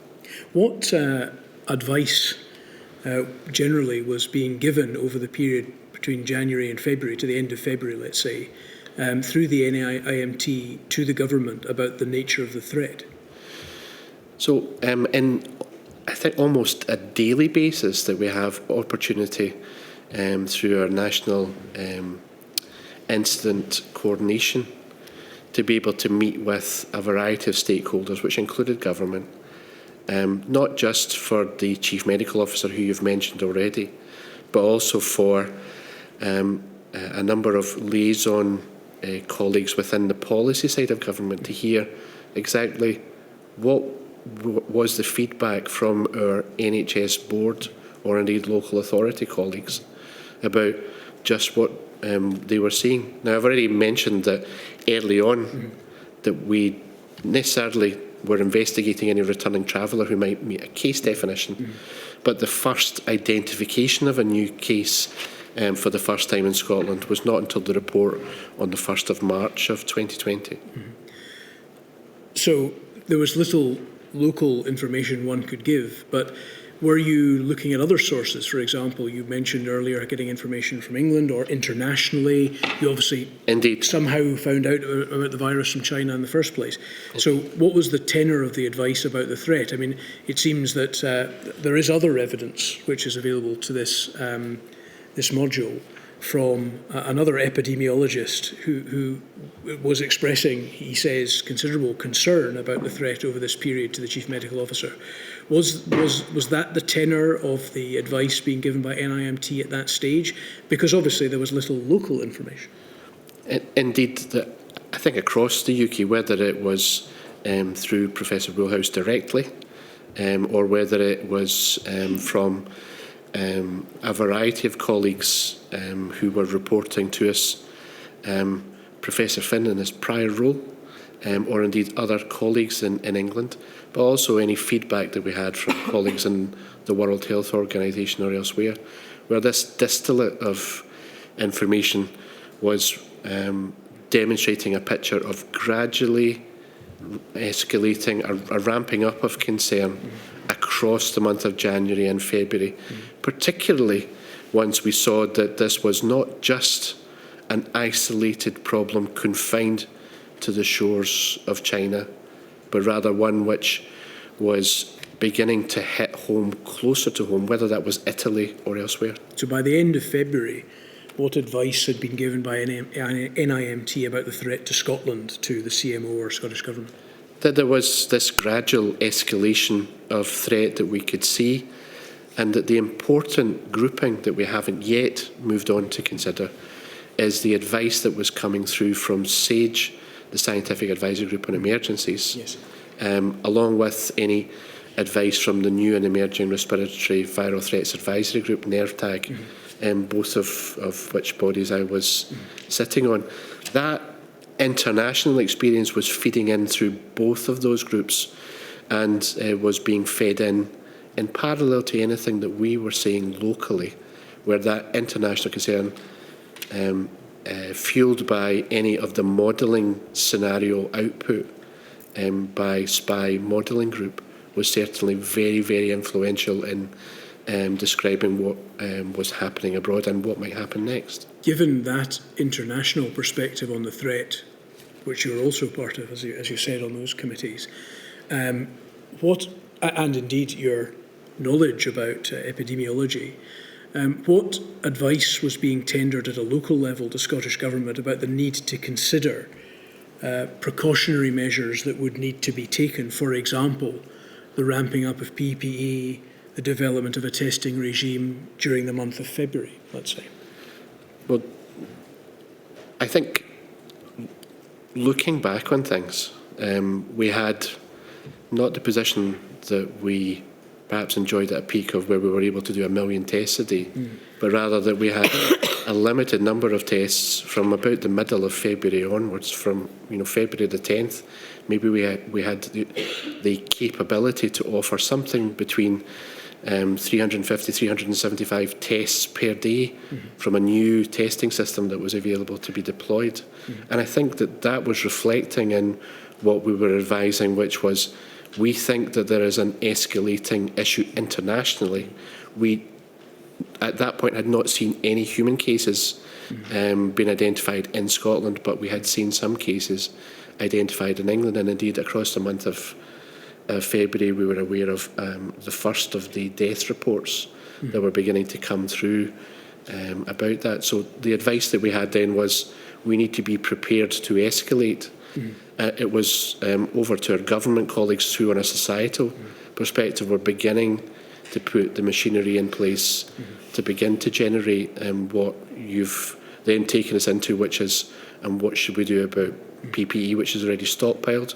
What should we do about any of the other planning that we need to have in place? One thing that you've alluded on as being the actual course of events is it does take a while to ramp up testing. It takes a while to acquire PPE. One needs to work out what the current state of stocks and capacity is. Given the emerging nature of the threat, as you said, the gradual nature, the emergence of cases in Europe, the number of deaths in Europe, to what extent do you think that the message being given to government from any of these bodies on which you were sitting was one of urgency, such that even although the threat may not materialise, if it does, one needs to be more ready than we actually were in Scotland?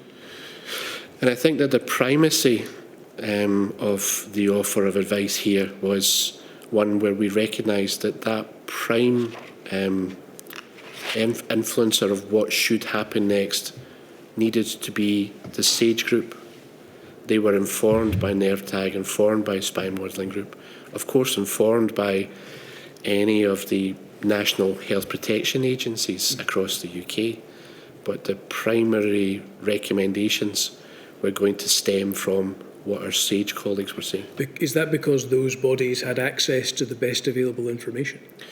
It's not just that they, like us, had access to that information, but rather that they had the brainpower in the room to be able to make that determination and recommendation or advice that was then going to UK ministers or being offered to ministers across each of the devolved administrations. Thank you. I think the Professor is keen to say something on this subject. I just wonder if a little bit of context might be helpful here. We've got to just reflect back to the 2009 pandemic. During the 2009 pandemic, many people, organisations globally were heavily criticised for overreacting to what turned out to be a relatively mild infection. So in the people looking at this, there was the context. At what point do we say this is mild and it's going to be a serious condition? So that was going through people's minds. The second thing is that the information we were getting out of China suggested that this originated in a wet market or seafood market, wet being, live animals as opposed to wet in the sort of colloquial sense. And therefore, people were watching and waiting, is this going to be something where there is evidence of human-to-human transmission? And once that started to emerge, that then started to build up a picture that concerns should be taken. The stocks were controlled by UKHSA, and I think it would be fair to say that in the early weeks, UKHSA, or PHE as it was at the time, would be the organisation that would take the national, the UK perspective. But as it gradually started to emerge, the DAs, the devolved administrations, started then to take on responsibility, given that health is a devolved responsibility in Scotland. So I think that context, there was a caution, there was an uncertainty, the information we were getting was coming out slowly, and caution was the day. The last point I wanted to make was about testing, because I think that was something that came up yesterday. Until we know the genetic sequence of the virus, you can't develop a test. That came out in the middle of January. PHE Colindale worked tirelessly to develop a test that had then to be field tested. You needed a virus to be able to test it against. It needed to be validated. And it wasn't until the 10th of February that Scotland carried out its first test. And that validation is important because CDC, globally, global body that's held in very high esteem, developed a test which actually turned out to be faulty and did not deliver it. So these are high stakes endeavours. So the first test was in Scotland on the 10th of February, 350 tests by the end of February. I think it was 1,900 by the end of March. Daily. Pardon? Daily tests? Daily tests. These are daily tests, not weekly tests. Daily tests, thank you. So wanting to do some of the things that we'd love to do was constrained simply by the fact that there wasn't the resource, there wasn't the infrastructure, and indeed, as the pandemic evolved in those early months into 2020, supply chains were stretched. We ended up not having enough sample kits because everyone was trying to get their hands on them. So there were multiple factors here that delayed the introduction of testing, which I think we all accept now was an important part of our control response. Thank you. You mentioned in your response that the position was characterised as one of caution based on the context that you set out, including 2009. Was it the case, and was it important, that advice being given to the Scottish Government and other governmental bodies didn't only reflect that caution, but reflected an element of precaution, given the possibility that the reliance on previous experiences such as 2009 may not turn out to be how this coronavirus manifested itself? I wasn't party to those discussions either in PHE or in PHS, but I was part of the discussions where we looked at the evidence and there was this initial sense of caution. Is this going to be the same as 2009? Have we got evidence that there is person-to-person transmission, which would be a key feature of an evolving pandemic? Once we were clear about that, I can't comment on the mechanisms as to how that was fed into either Cabinet Office in England or in Scottish Government. I do know that the CMOs met regularly at that point to consider it, so I would have expected there to have been some information being fed in at that level. I was holding up on your response, Professor, but perhaps more appropriately for Dr McMenamin, was it your experience, given your involvement in these advisory structures, that Scottish Government was getting a message of precaution as well as caution at this time, or was, as the Professor has suggested, what characterised the advice being one of caution based on the previous experiences to which he's alluded? I think it'd be fair to say that both things were happening. It was caution and precaution. Indeed, I caught part of the testimony earlier from Mr Thompson where we were in the waiting area, and I could see then that gearing up that was being discussed was something that certainly from the health protection side and our public health discussions was one that we could see that happening within the discussions we were having then with our health protection and Director of Public Health colleagues, while at the same time any discussion that we had with Scottish Government colleagues, whether it was from the CMO's office or from policy side, we could see that this was an escalating concern, in particular became an escalating concern once we began to see our first home cases identified, and in particular, as Professor Finn has just taken us into, once we had demonstration of community transmission, onward transmission of this infection to others in the population, then yes, that was coming home to then be truly something which was much more scary for us. That's a key epidemiological red flag, I suppose, is it? Absolutely. And when did that occur in Scotland? So I think the demonstration that we had is from our first case identification on the 1st of March, and the follow-up of those individuals, along with what our colleagues were doing across the rest of the UK, we were then able to demonstrate sustained community transmission by about the middle of the month of March. Okay. That meant then that despite anything that was being done in the background, meant that we then had to have some serious discussion then about what further escalation needed to be in place and how incrementally could it be delivered. You've mentioned your involvement in both SAGE and NerveTag, yes. Dr McMenamin. The broad question I'm interested in as regards those bodies is the extent to which you and other representatives from Scotland were able to voice issues from a particularly Scottish context in terms of asking questions, seeking information, feeding information in, or whether you thought the Scottish participation was suboptimal from a Scottish public health perspective? I certainly don't think it was suboptimal. Like any new group, when it's forming, of course there are teething difficulties, or maybe from time to time, because of a delivery method for how you communicate, there can be interruptions in information provision, or you drop off of an invite or something. But all of those things were really very quickly remedied, in particular for SAGE. NERVTAG, my status in that group was as a member, because I'm an appointed member to that group. Whereas so private capacity, was it? That's right. Yes, yes. So that throughout all of that, group was very, very active in looking at any of the new information.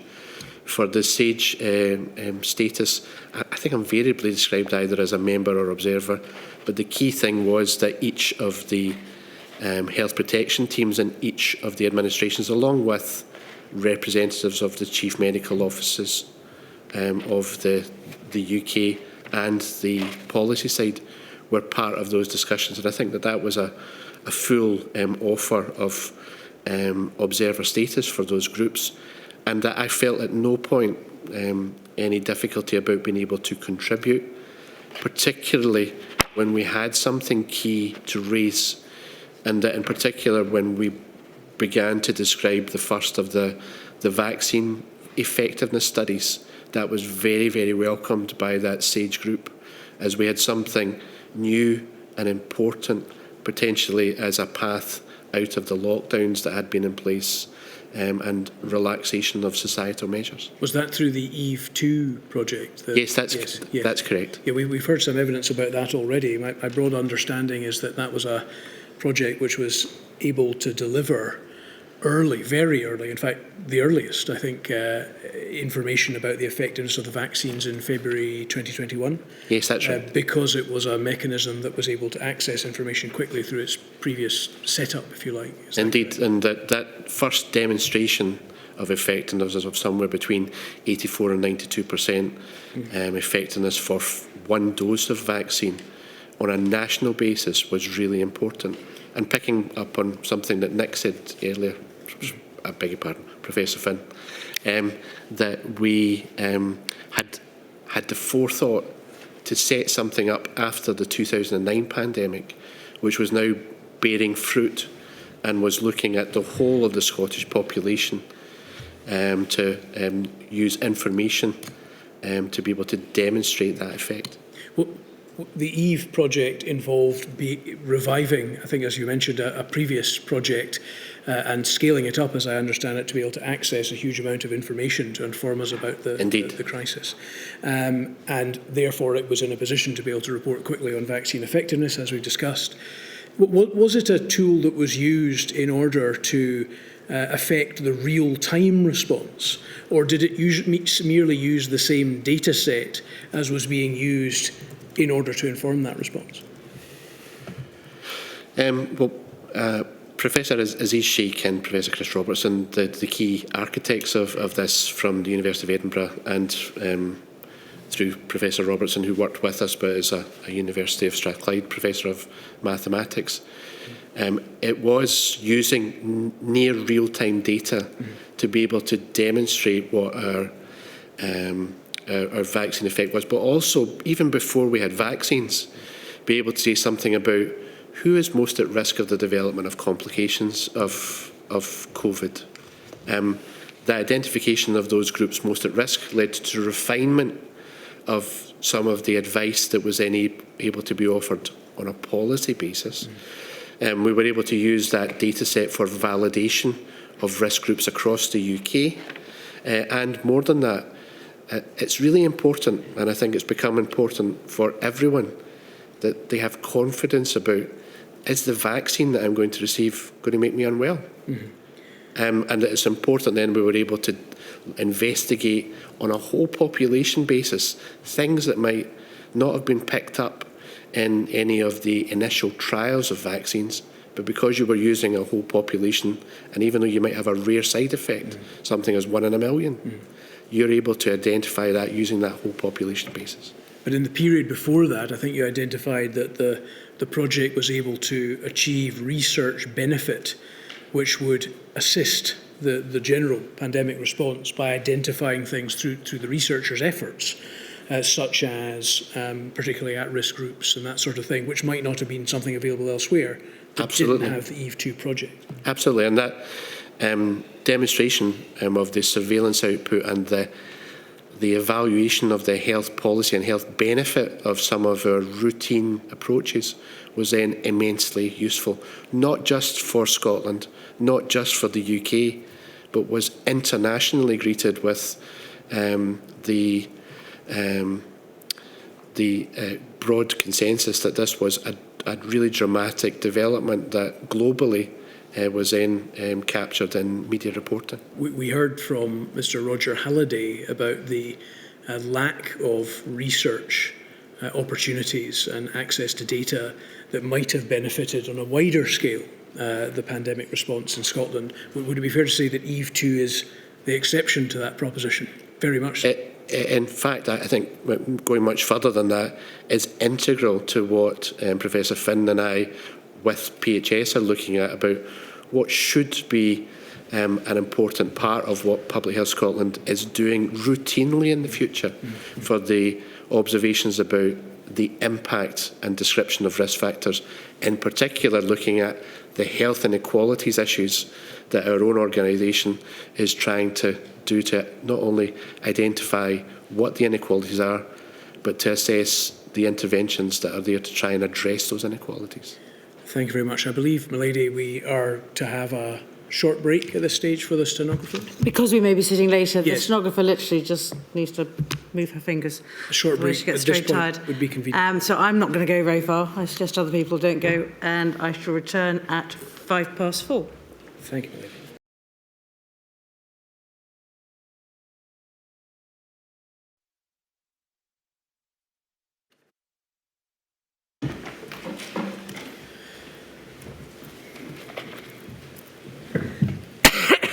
Mr. Dawson. Gentlemen, I have some questions for you now.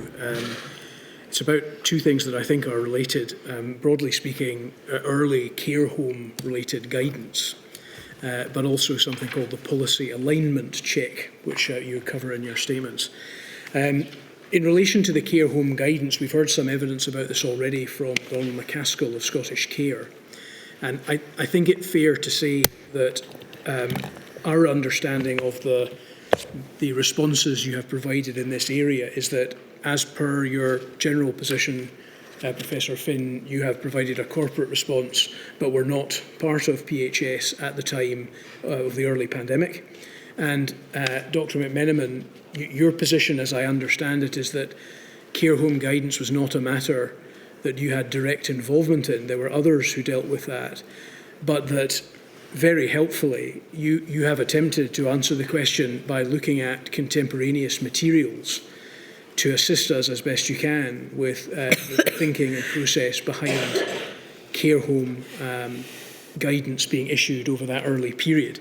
So have I got that correct? Yes. And I think that's an important caveat to your evidence that you were not, Dr. McMenamin, the person who was actually dealing directly with this, but that you are assisting us on an informed but slightly second-hand basis. Is that fair? Indeed.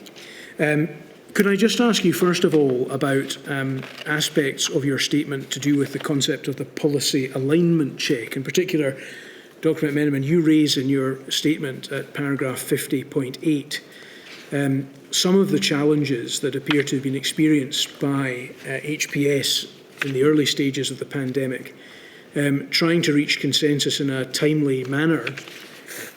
In particular, you refer to some disagreements with the Scottish Government about what precise language there should be, and indeed who should take the lead, if you like, in relation to issuing guidance.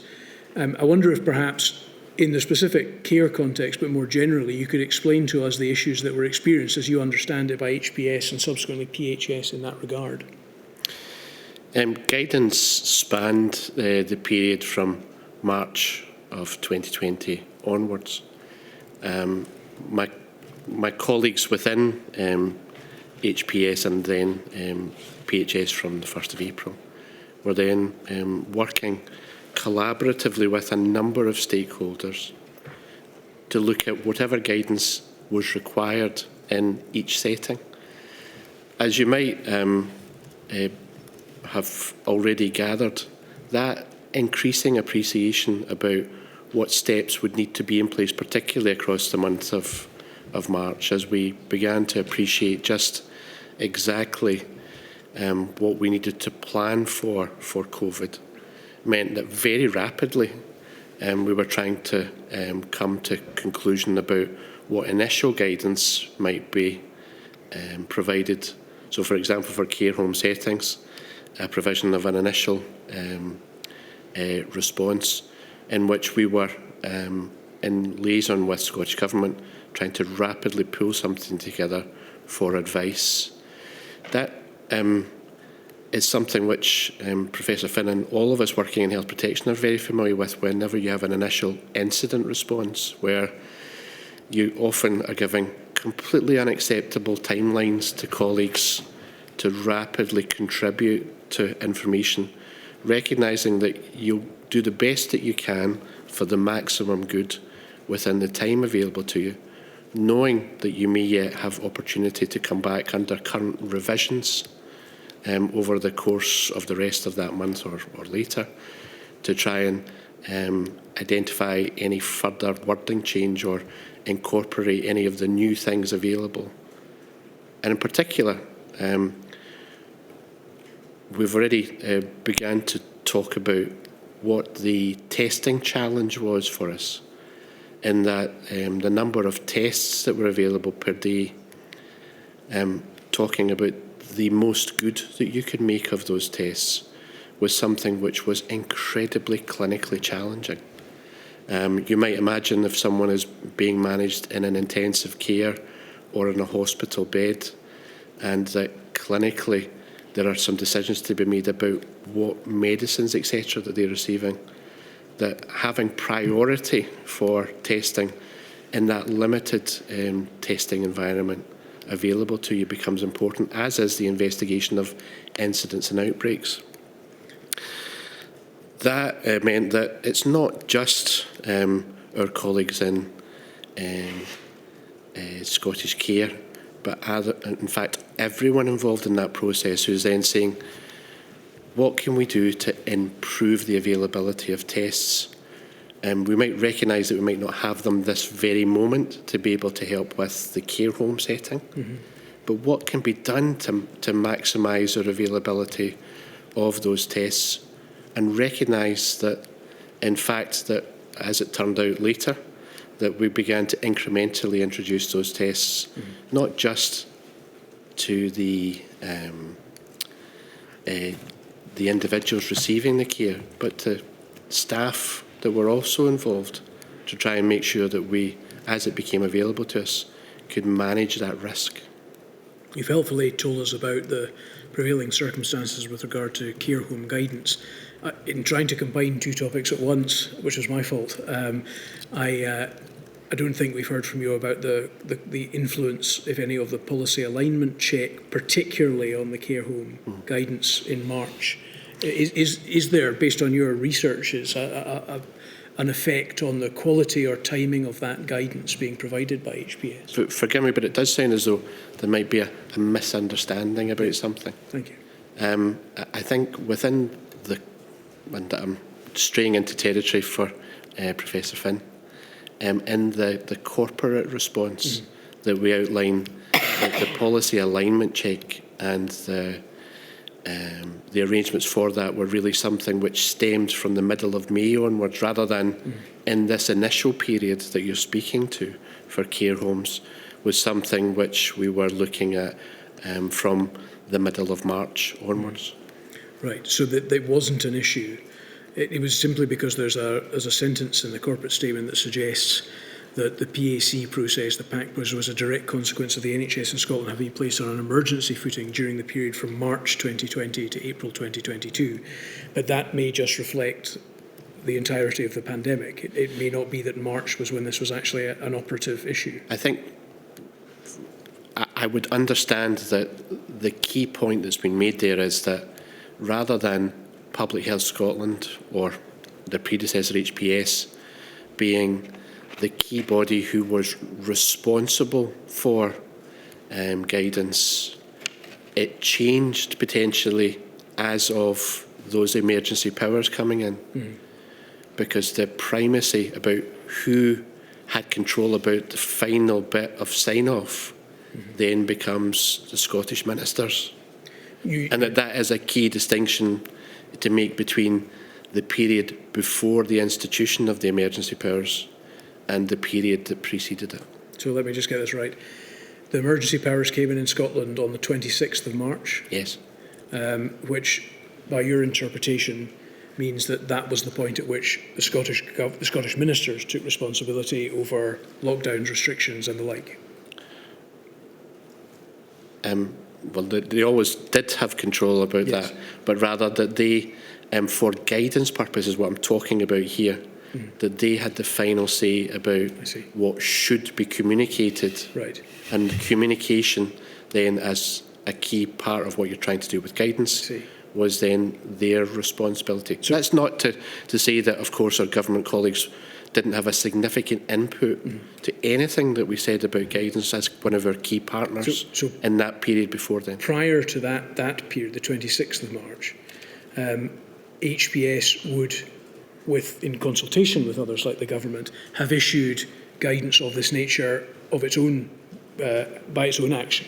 Indeed. But then subsequent to that, there was a requirement, given the slightly changed position of the Scottish Government in the management of the pandemic, for there to be greater Scottish Government involvement in the process and effectively an alignment check between what you were proposing and what they were prepared to have put out. Is that broadly the position? Broadly speaking, without the term policy alignment check having been formally coined, because that was not coined until some point about the middle of May. So this did not have an effect on guidance being issued about care homes in March. Correct. The first such guidance having been issued, I think, on the 13th of March, and that having preceded that period, that was simply issued by HPS itself. Was that correct? It was issued by HPS itself following discussion with a number of our stakeholders. Thank you. Professor. Yeah, I wasn't there at the time, but like Dr. McMenamin, I've looked at the notes that were available, and I think it's important that the guidance that was issued in March was actually for a care setting. It wasn't simply care homes. It covered services delivered in the home, community services generally. It was a generic document. It wasn't until later, I think until April, that we actually issued specific guidance for the care homes, by which time we were into this situation where sign-off was by Scottish Government.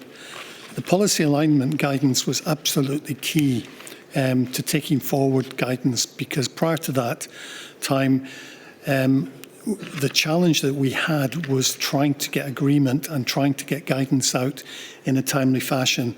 And I think, as you'll see from some of the evidence we submitted, there were substantial delays in getting sign-off, which actually resulted in 3 or 4 sets of guidance actually not being issued, but as moving on to an updated set of guidance.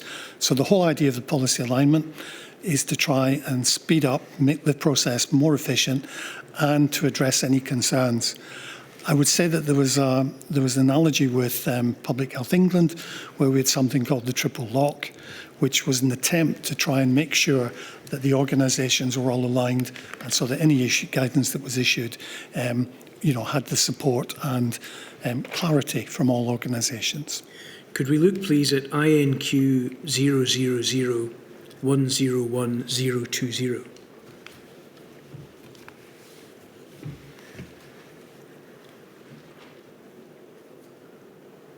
This is the report which Her Ladyship has seen before, discharges from NHS Scotland hospitals to care homes between the 1st of March and 31st of May 2020, published in October 2020. This is a report that was compiled by Public Health Scotland in connection with the discharges from hospitals to care homes over that period. Is that right? That's right. And in this report, it is, I think, set out that guidance was issued by HPS first on the 13th of March 2020. Yes. And that it suggested a number of things, including social distancing, essential visits only, accept admissions to the home if safe, and close the home if resident tests positive. Yes. That's broadly what the guidance was. Now, you've given an answer to this, I think, already, but I just want to address it directly. That guidance contains no guidance or suggestion about the possibility of people being tested or the requirement for a test before being moved from a hospital to a care home. Is that right? Yes, that's correct. And what is the reason why there is no element related to testing in that advice from HPS, as you understand it, based on your researches, Dr. McManaman? Well, my understanding was about availability of the tests that would be able to support such an approach. Not just about, as you've just taken us into, discharge from hospital or admission from home to a care setting. Mm-hmm. But also the thinking that was going on in the background about what would we need to be able to test, not just those individuals who were in that care setting, but potentially the staff who would be involved too. So the issue was that, there, as you said earlier in your answer, there were no tests, and there were difficulties around prioritising testing at that stage. Is that? I think it's the latter, that there was certainly significant pressure on test availability dependent upon the setting that we wish to deploy it, and that there had to be effectively a triage, a concentration of where did we think the maximal benefit might derive from that test offer. That's not just from HPS at the time or ultimately from PHS, but rather across all of the clinical service about what could or should be done there. Some might suggest, and indeed have suggested, and I would like to give you the opportunity, both of you, to comment on this, that at that time it was known that where the greatest need was care homes, because the most vulnerable were the elderly, and it was known, or ought to be known, that care homes were generally an environment which had poor infection control, not at the level of a hospital, such that if a positive patient were released, they would be exposed to a number of elderly, vulnerable patients whom they would be likely to infect. I simply invite your comment on that, because it's a matter that's been put to us by several witnesses. Could I come in on that point? I think, I don't know if you've had a chat, you're aware of it, but there was a consensus statement issued on the 26th of May 2022. And this is a consensus statement that was commissioned by the Department of Health and Social Care in England, and it was an independent report involving care homes, NHS, etc. And this was looking at the discharge of patients from hospital with COVID into care homes. It was a fairly extensive review. I actually used the data that was provided by Public Health Scotland in coming to its conclusions. And I think it draws out a couple of really important issues. I think it recognises that both in care homes and in hospital, we have two things. We've got two high contact groups. So in other words, we've got people being provided by care, very close contact, therefore potential for transmission is high, and they're both dealing with vulnerable populations. The conclusion of this report, and I'm very happy to forward it to you if you've not already seen it, is an acknowledgement that at least some care home outbreaks were partly caused or intensified by discharge from hospital to care homes. And I think that's an important issue.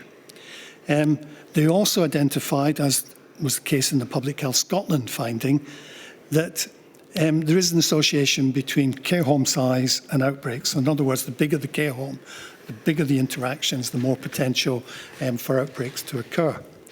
And then finally, which I think is a really key issue, is that there was an acknowledgement that hospital discharges to care homes without testing early in the pandemic is highly likely to have caused some outbreaks. However, looking at two outbreaks that occurred, one in the east of England, and one in Norfolk and Suffolk, the conclusion was that this was not the dominant driver. And in fact, in the East of England study, just under 6% of cases were definitely linked to hospital. And in fact, in the Norfolk and Suffolk outbreak, 2 out of 89 cases were linked. And again, the conclusion is that hospital discharge was not a prominent feature of transmission in the healthcare setting. Instead, and it's in the report, so this is not me saying this, that care home staff and visiting professionals were probably the cause of many of the introductions and the promulgation of infection within the care homes. And they cite a case in Norfolk where there were 6 establishments. Genetic sequencing identified this was not in the hospital, it was not in the community, it was being transmitted within the hospital setting. So I'm not sure if you're aware of it. I think it's useful because I think it acknowledges that there was an element, but it was not the key, it was not the dominant route of transmission. Do we see in either of the boxes on the 13th or the 26th of March, which helpfully summarise the guidance, the 2 pieces of guidance issued by Health Protection Scotland, guidance relating to what should be done to minimise the risk of transmission by care home staff or visiting professionals?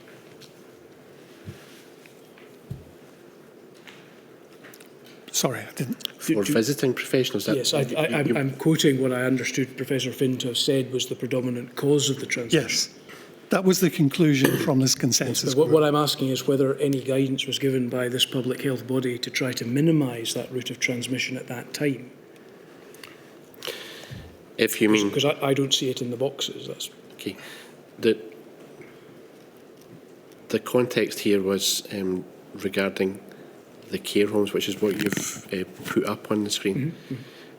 Professor Finn's already taken us into that there was broader guidance that was available for use across the NHS and other settings, and indeed for the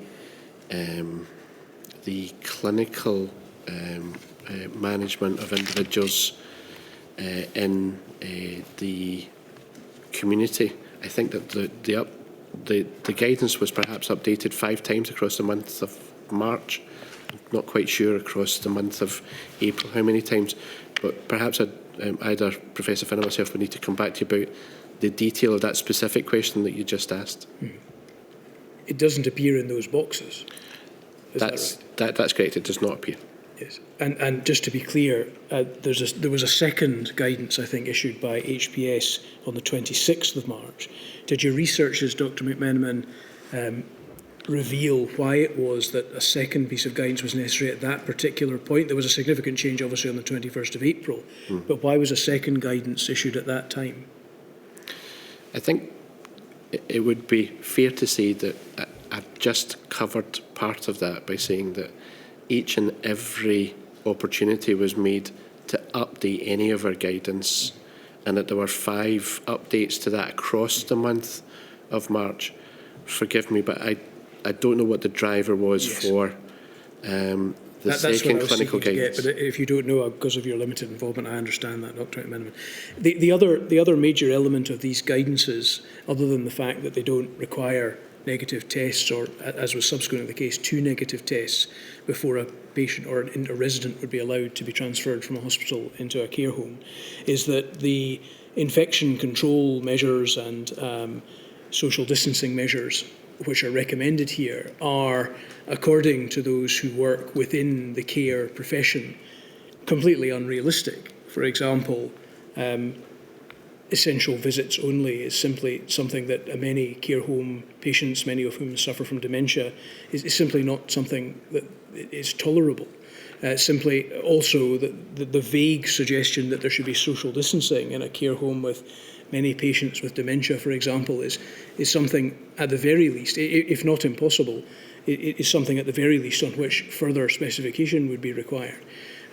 Have your researches indicated that there was any consideration in the publication of these guidance of these very practical limitations on the ability of the care sector to minimise infection within care homes?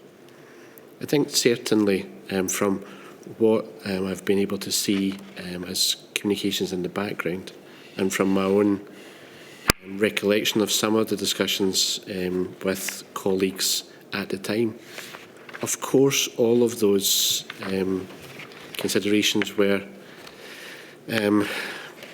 articulated not just by Scottish Care, but were certainly discussed in a number of meetings across that time, and that there were very passionate presentation of those views by a number of colleagues, including by Donald McCaskill in those sorts of meetings. I think that there was much sympathy for all of those views, but in practice, what we had at the time was something which was scary because of the large number of potential deaths that we may yet go on to see at that time point, and regrettably, and it is with much regret, that everyone, myself included in PHS, offer our deep regret about each and every one of those deaths, and that for all of the families of everyone who was affected by this dreadful infection, and for the care staff too, who managed all of these much loved individuals in those settings.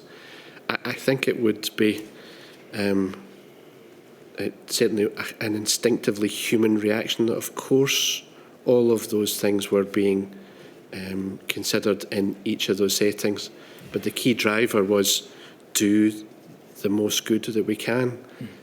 Understandably, our knowledge at the time was as whatever you've seen documented, and that what we were then offering was the best advice at the time to try and deal with that, and that dynamically then had to change over time as more information became available to us, particularly once we knew about the offer of tests when that became available to us.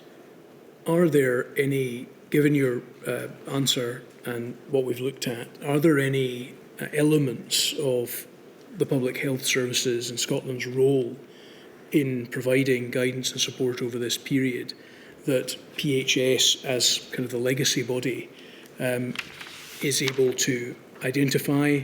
And are there any further expressions of regret which the organisation would like to advance on behalf of PHS to those who lost loved ones as a result of that mass outbreak of care home infections? Yes, I mean, unreservedly, clearly the pandemic had an enormous impact, and as you say, a key risk factor for COVID complications and indeed deaths was age, older population, those with comorbidities, those with existing vulnerabilities, and these were the types of people who actually lived in some of the settings we're describing at the moment. I can only offer my sympathy, my condolences. This was a situation unprecedented. We were desperately trying to get principles, guidance out to care homes that they could use and adapt. And I have to stress that we recognise at the outset we cannot provide a set of guidance that answers every question, because, as you've said, there were people with dementia, there were people with other conditions for whom different types of care were necessary.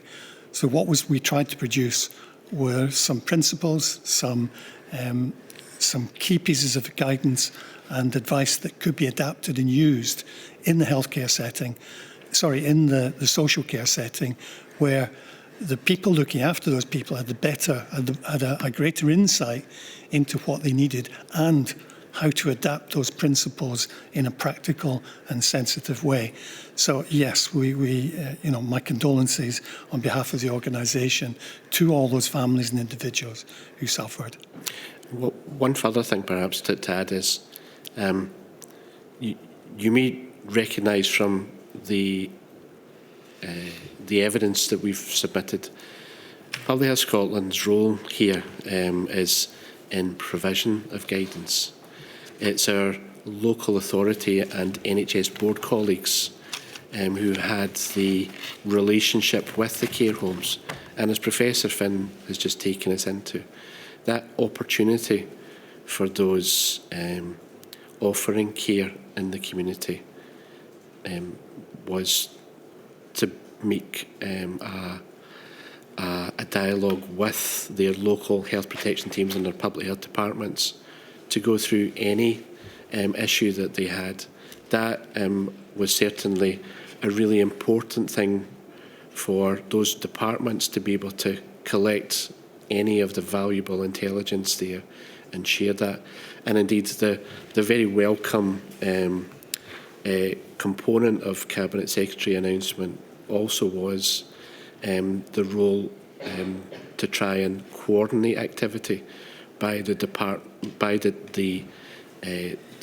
of Public Health directors locally to try and address such circumstance. Those provisions, I think you're referring to the 21st of April announcement, Yes. which is reflected again here. Is there any reason for you to think that those provisions could not have been introduced much earlier, based on your knowledge of the way that public health and these organisations and agencies work? Yeah, I think from the review of the information that I see, an earlier step in retrospect, something which could potentially have been done, was that earlier appeal for better coordination. That's not to say that any of our colleagues were not doing their best, but rather it was unclear about who had overall primacy in being able to make sure that things were as best coordinated as they possibly could be. I've already said that HPS and PHS didn't have, we certainly don't have any legislative power to be able to do anything for those settings. Yes. Another body that is there is able to say something about the care homes, which is the Care Inspectorate. Mm. So for them working in conjunction with those agencies who are responsible for the care of the population, it's the NHS boards and the local authorities. Well, thank you for that perspective. I'd like to ask you about one other area. I might be able to cover this without going to the detailed report. You've helpfully given us some very detailed information about an aspect of a particular aspect of the Covid-19 pandemic in Scotland, namely the significance of the Nike conference, which took place in late February 2020 as regards the transmission of the virus. As I think is reflected in reports which emanate from PHS and you, this is an event which has largely been portrayed as a super spreader event. But as I understand it, the HPS undertook an investigation into the extent, retrospectively, as to whether that had in fact been the case or not. My understanding is that the broad conclusions were that proposition was in fact not correct, and that the strain of the virus which had been introduced via that event could be shown to have died out and not caused a mass outbreak of infection as had been speculated. Is that the broad conclusion of the report? Indeed, the Nike conference wasn't our ground zero. It was one of at least 200 plus introductions of slightly different variants of the COVID-19 virus into the population. Mm. There was some remarkable detective work enabled by whole genomic sequencing, looking at the genetic fingerprints of the different variants at the time, which allowed us to demonstrate that the public health actions that were taken limited the effect of the spread. The spread within the Scottish and indeed the UK population was something that appeared to be limited to those individuals who attended, or, for instance, to households of those individuals.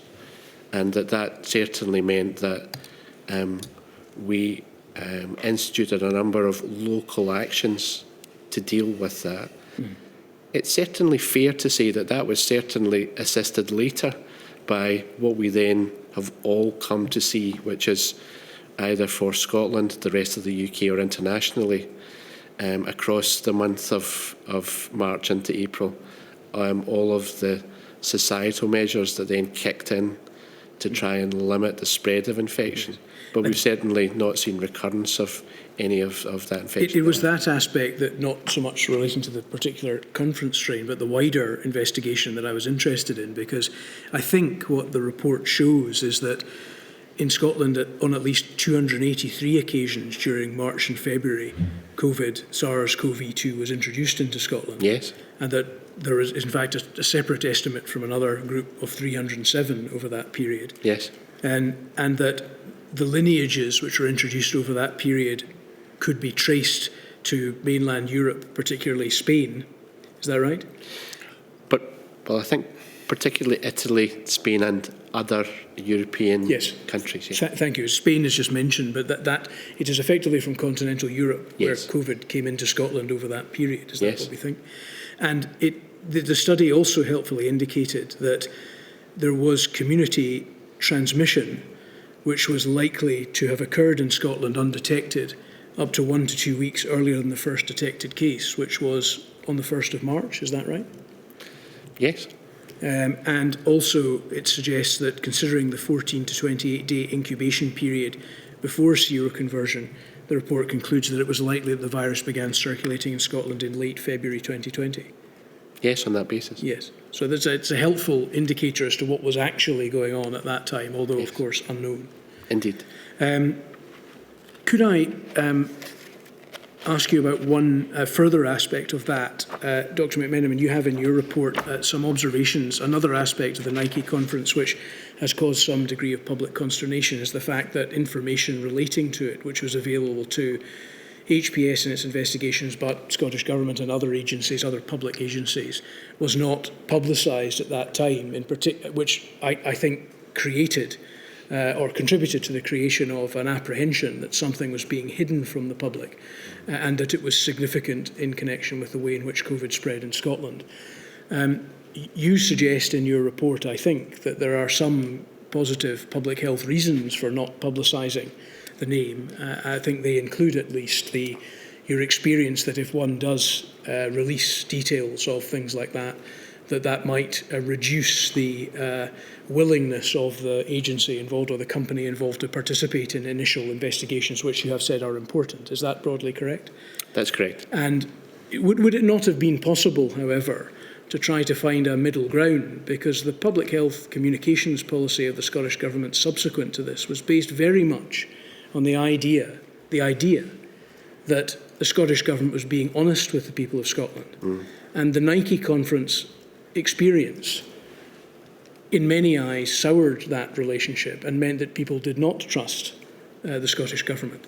Would it not have been possible to deal with those public health concerns that you've pointed out by anonymising but still releasing information so that people were aware that there was a potential threat, and perhaps even to reassure them about the fact that HPS and your colleagues were doing everything they could to try and keep it under control?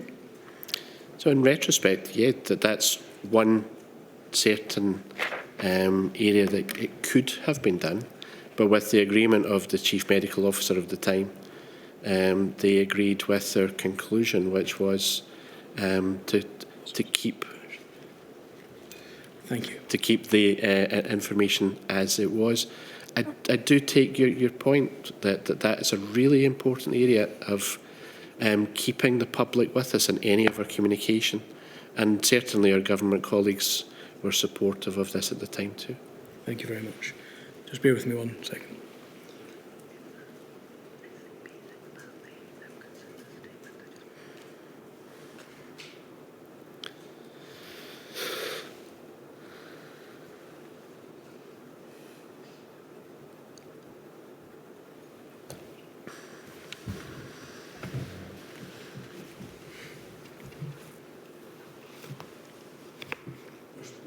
Those are my questions. I'm sure I could go on for many hours, but we've reached the end of the day. There is one Rule 10 proposal, which we're just dealing with, my lady, very momentarily from one of the core participants. Which I haven't seen yet. No.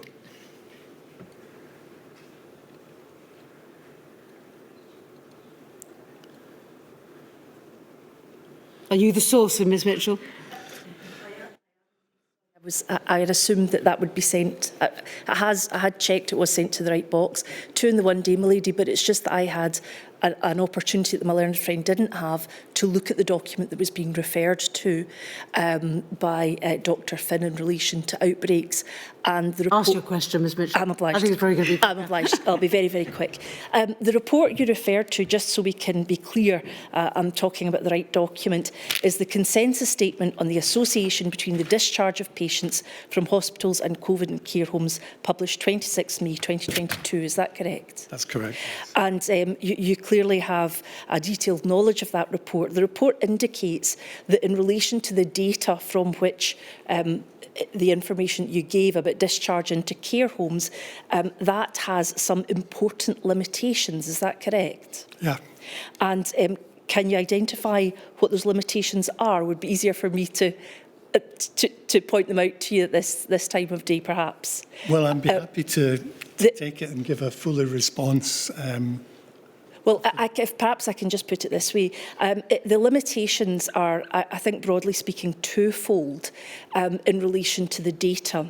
The first of these two, what are described as important features of the limitations of the data, is that there was low and variable levels of testing in care homes populations in wave 1, with variations between areas depending on testing capacity.